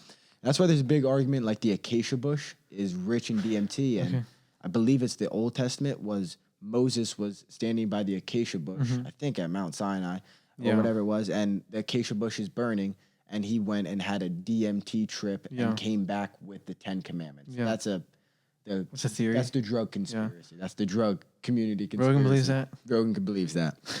No, I think he believes that shit. But no, there is an argument for that. And but specifically like DMT, you take it and you meet like this godly figure, and he tells you that's like the whole the Lord. But also you see like great, like the most like imagine like what people like, oh, this is what happens on LSD, like Stranger Things kind of stuff. Yeah, like that is DMT. Yeah. DMT. What, now you said it's a natural thing. It's natural. It's I really don't know anything plants, about it. It's in your body. Your body produces it. For a while, they thought your pineal gland was producing it. I'm actually reading a book on it. I just started it by Dr. Rick Strassman from the University of New Mexico. Okay. So he was administering to a bunch of people and studying it and stuff like that. And the documentary that came out about it was narrated by Joe Rogan. So, but yeah, it's really interesting. And same thing with psilocybin. Like sometimes psilocybin trips and MDMA and stuff like that, they can have very similar Man. reactions. And ayahuasca too. Okay. Ayahuasca is the same drug of DMT. DMT is like the synthetic version kind of, and you smoke it. Like you can get a frog. There's a specific frog toad. You scrape off his slime. You let it crust up, and it's pure DMT. Really? Yeah, and you smoke it, and you go to fucking Jupiter. Really? Yep. And then there's ayahuasca, and that's only it's only 15 Okay. minutes long. It feels like you just experienced a whole life experience. 15 minutes long. You snap out of it, you come right back to normal, right to homeostasis, because your body's producing it all the time. Yeah. So it's so comfortable with DMT. So it's a natural thing. It's a natural thing. So You interesting. can't overdose or anything. My That's the one gosh. thing about the psychedelics, like you can dose a human, you give him so much ketamine, mushrooms, but like, and his body's like gonna be, like your brain gonna be fucking tweaking, but your body's gonna be pretty good the whole time. Like when you take like Xanax and stuff, your blood pressure is all fucked up. And yeah, it's really interesting, the physiological state, and they're also proving that psychedelics, you're having different neurological connections, and they're helping you make recovery connections, make better connections, make smarter, quicker, easier connections for depression, anxiety, and stuff. It's really like pretty interesting, beneficial It's a stuff. whole science, man. Is it sort of new? It's somewhat new. I think Oregon's the first state to actually legalize that was crazy. I thought it was recreational nuts, man. psilocybin. I think that's insane. You can go to the store and buy mushrooms. But again, I like, But you said it earlier in the I episode, know. I mean. Do we want a society running around fucking doped up on mushrooms? Probably not, but how many people will do that? exactly. I mean, like, how many? Like you could get drunk, right? You could go to the store, buy $20 of liquor, and die. You know, Exactly. Like, You could, drink exactly. the whole handle and die. Or I could take like 40 wake up, aspirins and die. 40 aspirins and die. Yeah, you can. Or You can go to the store right now and you Yeah. can tell your doctor you're depressed, and he'll give you medication like it's nothing. Yeah, DMT. I don't, like I said, I don't really know anything about it. I've heard. I'll be some honest, when podcasts it about comes it, to yeah. psychedelics, I genuinely believe intellectual people are missing out on it. Okay. Like, I know you're Christian and drugs are maybe not the way to go, but you should really, psychedelics are so interesting and fascinating, and they're a big history of who we are as mammals or apes, and huge with religion. Yeah. Like beneficial towards religion. Yeah. People would take it and Sure. get together and like trip Yeah, I together think and it's have good something experiences to- and stuff. Yeah, I think it's something to learn about for sure. For sure. So There's a guy, Brian, I have his book, The Immortality Key, and he breaks down how he was actually a scholar that never took any drugs. And I think he took it recently, but when he wrote his book, he didn't take it because he didn't want scholars to be like, oh, you're just a drug guy, confirmation bias. Yeah. So he basically followed all the evidence, and a lot of the Greek mythology was all pointed to this place called like Eleusis, where they would go take this fermented wine mixed with mushrooms, and they would basically trip out and see, like what I'm talking about. They would see a godly figure. Yeah. And people like Plato and some of the highest Greek philosophers would go there and tell like Greek and Roman people, like, this is phenomenal. Like the smartest people should go here. Like we should ritualize it. And there is an argument that the Roman Catholic Church didn't want that to happen because they didn't want people to reach a godly figure without the form of the church. Yeah. So people were like, dude, I'm taking this drug and I'm fucking talking to God and Jesus and figuring out life. And it's like, well, we don't really want that to happen. Yeah. So they stigmatize maybe psychedelics, you lose your mind and Yeah. you're witches. And it does, like, you do have girls that are doing witchcraft and weird fucking paganism stuff. Yeah. So it opens up a can of worms. But Yeah. I do think for the intellectual person, like, even if you're not that, it's so beneficial. It's really humbling. It's really humbling. Yeah, I would say definitely I need to at least read up on it. For sure. Yeah, like I definitely Read like the science, bro. There's books I could get. Yeah. Even Paul Stamets, he's a mycologist, a mushroom scientist, been on Joe Rogan. One of the most interesting podcasts I've ever listened to. Really. Man, there's some books I could probably recommend to you too. Yeah. There's a book called The Reason for God. Have you ever heard of Timothy Keller? I think so. No. He's a pastor, but he's not. He's very intellectual. Like he speaks at universities, stuff like that. And I read a book this summer called The Reason for God, and it's sort of a apologetic. It's like sort of an argument for God's existence. It's sort of a case for Christianity from an intellectual perspective. Yeah. From using your mind, why this is true, why you should consider it. Yeah. Sort of consider it. And some of the arguments I think that you'd find really interesting. Well, yeah, dude, you gotta send me that book. Yeah. So there's that'd be awesome. yeah, there's a couple arguments for God's. Did I bring up the argument of causation for God's existence? Yep. Okay. Yeah, you did. And there's a moral argument, and then there's an argument for God's existence called I think it's called the regulation principle.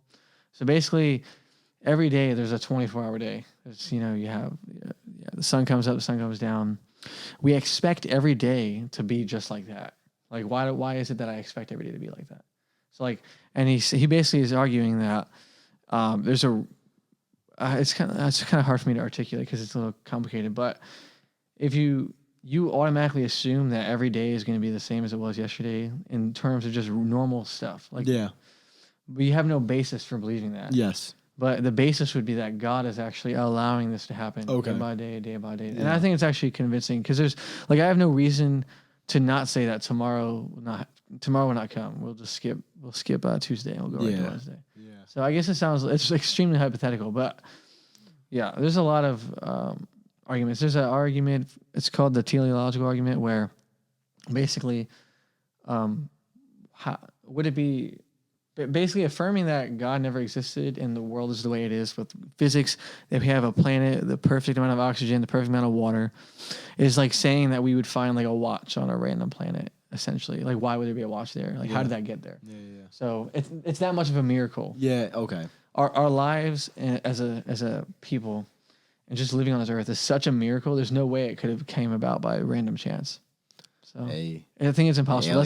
Aliens dropped us off. I don't think so. But then where do they come from? Like, yeah. So if that's the case, that's a great question. So if you keep following that, if you look at the beginning of the universe, it's impossible to get something from nothing. So just like you can't have B without A. Yeah, but how did God get? God doesn't even know who God is. That's what Alex Jones says. Yeah, and I would disagree. I would disagree. What's more plausible though, to say that there was a being who's always existed? There's a Latin word called aseity, self-sustaining, which they argue about in the burning bush of Moses. Like, the bush is burning by fire, but there's nothing causing the fire. It's just burning. Yeah. They would say that's an example of God's aseity. So it's self-sustaining. So we're talking about a God who, I think we try to wrap our minds around God when it's impossible. It really is impossible. Yeah, I think so too. So God is not an object; He's a subject. An object is something we can wrap our minds around and comprehend. This we can't. So I think the more reasonable argument is to believe, and like it is all in some sense by faith too, that a being created the world. I think it has to exist. So some of the smartest people who have ever existed have believed in God. You think about, have you heard of Saint Augustine or Thomas Aquinas or even Socrates and Plato? They talk about Aristotle too. Aristotle talks about an unmoved mover. Yeah, it's someone who had to bring everything into existence. So that's my thing. Is like I don't understand how people actually. Are you intrigued? Before we wrap this up. Yeah, bro. I'm sorry. I'm taking all your time. You're good. Are you intrigued by the idea possibly of the simulation theory, where we get to the point where AI and intelligence and technology gets so fast, where we got Minecraft now, we have GTA, and we got virtual goggles. Then it gets to a point where we're creating kind of DNA robots and humans out of fake bodies and rescanning kidneys and putting human kidneys in different animals and stuff like that. Do you think it can possibly get to a point where we can create like a world, like a simulational world where it's real enough for us, but this is not real? Our God is a simulation that's been created thousands of years ago through some technology. Yeah. Isn't that fascinating though? I think it's an interesting. Isn't that fucking crazy? I think it's an interesting theory, but I wouldn't believe it. I wouldn't hold to that. I know, it's scary. That's scary. Yeah. That's like kind of disappointing though. Yeah. Now I do think that we have. Yeah, I wouldn't affirm that, but I think that we do have. There will be things like that coming. Yeah, they call it. I actually took a class called like worldview analysis, where you study theism, which it means that there's a personal God; atheism, no God; deism, there's a God that's distant. Postmodernism probably is. A little bit. Yeah, so postmodernism is like there's no truth at all. That's we should have another podcast and talk about that if truth exists. Next time you come back. Let's do it. That'd be awesome. And okay, yeah. What was I getting at? But one of them was on like transhumanism. That's like the academic. I'm not trying to sound all smart, by the way. No. Okay. I like the words. So you gotta sound smart as fucking someone. Yeah, I'm sounding more smart than I am. Okay. Look it up. But it's basically this idea that man and technology will become one. Yeah, and I don't believe it, but I think that slowly we're gonna see the movie. I mean, it's kind of like just a movie, but Bright with Will Smith, where it's like the little alien guys are like cops with him, and like they're kind of like the oppressed people in society. Isn't that like iRobot or something? It's no, that's a different movie. But iRobot was with Will Smith too. No, or it was a I haven't Netflix seen movie where it's like little alien guys, or they were like the ogres of society. It was like normal society, and they were like the ogres lived in the hoods and lived in stuff. Yeah, I think we're seeing that, and maybe we will see it in our lifetime. I think it's probably more of a bad thing than a good thing, but. Yeah, why? Because you think life is. I don't think that's life's not meant for it. And for like, what does it mean to be human? Yeah. That's a question no one thinks about. Like, what does it mean to be a human being? Is that really being a human being? If I, like, if you have a child's heart inside of you, or if I have a chip in my brain. You have a chip in your brain telling you how everything. to think, and you can read people's brains and shit. Like that's crazy. That's so beyond. That's crazy. What it means to be a human being, though. Like, it's like damn, this guy smells. It's like, bro, why'd you say that, bro? It's like reading each other's mind. I know. That's crazy. That's a slippery slope. So I don't know if we will get there as a people. Yeah, like, I don't know. I don't know, man. I don't know. It's scary, right? There's so many things I want to talk about. It's too. You gotta get some Bitcoin though. That's all I know. Gotta get some. Get some Dogecoin. Buy some property. I got some Doge, yo. Yeah, gotta get some property. Get some Airbnb and shit. Get married too. Get married. No, I'd recommend not it. yet. Yes, marriage. No, not marriage. yet. That's where This it's guy, at. the married guy. I'd recommend it. I think. If you guys want to get married, get married. I think responsibility is a really good thing. Responsibility is good. And to love a woman, and be committed to a woman. I love women. I love my woman. I love women. Yo, Jake, thank you so much for coming. Of course, on the bro. podcast, Of course, bro. yeah. Guys, check out his podcast. Link will be in the description. Hope you guys enjoyed. Hope you guys thought a little bit with us. I was thinking. Hope you were thinking. I was thinking. Smash that like button. Subscribe. Stay tuned for more content. If you guys want to check out the clips, the clip page will be in the description. So check that out. But thank you so much, and deuces, everybody.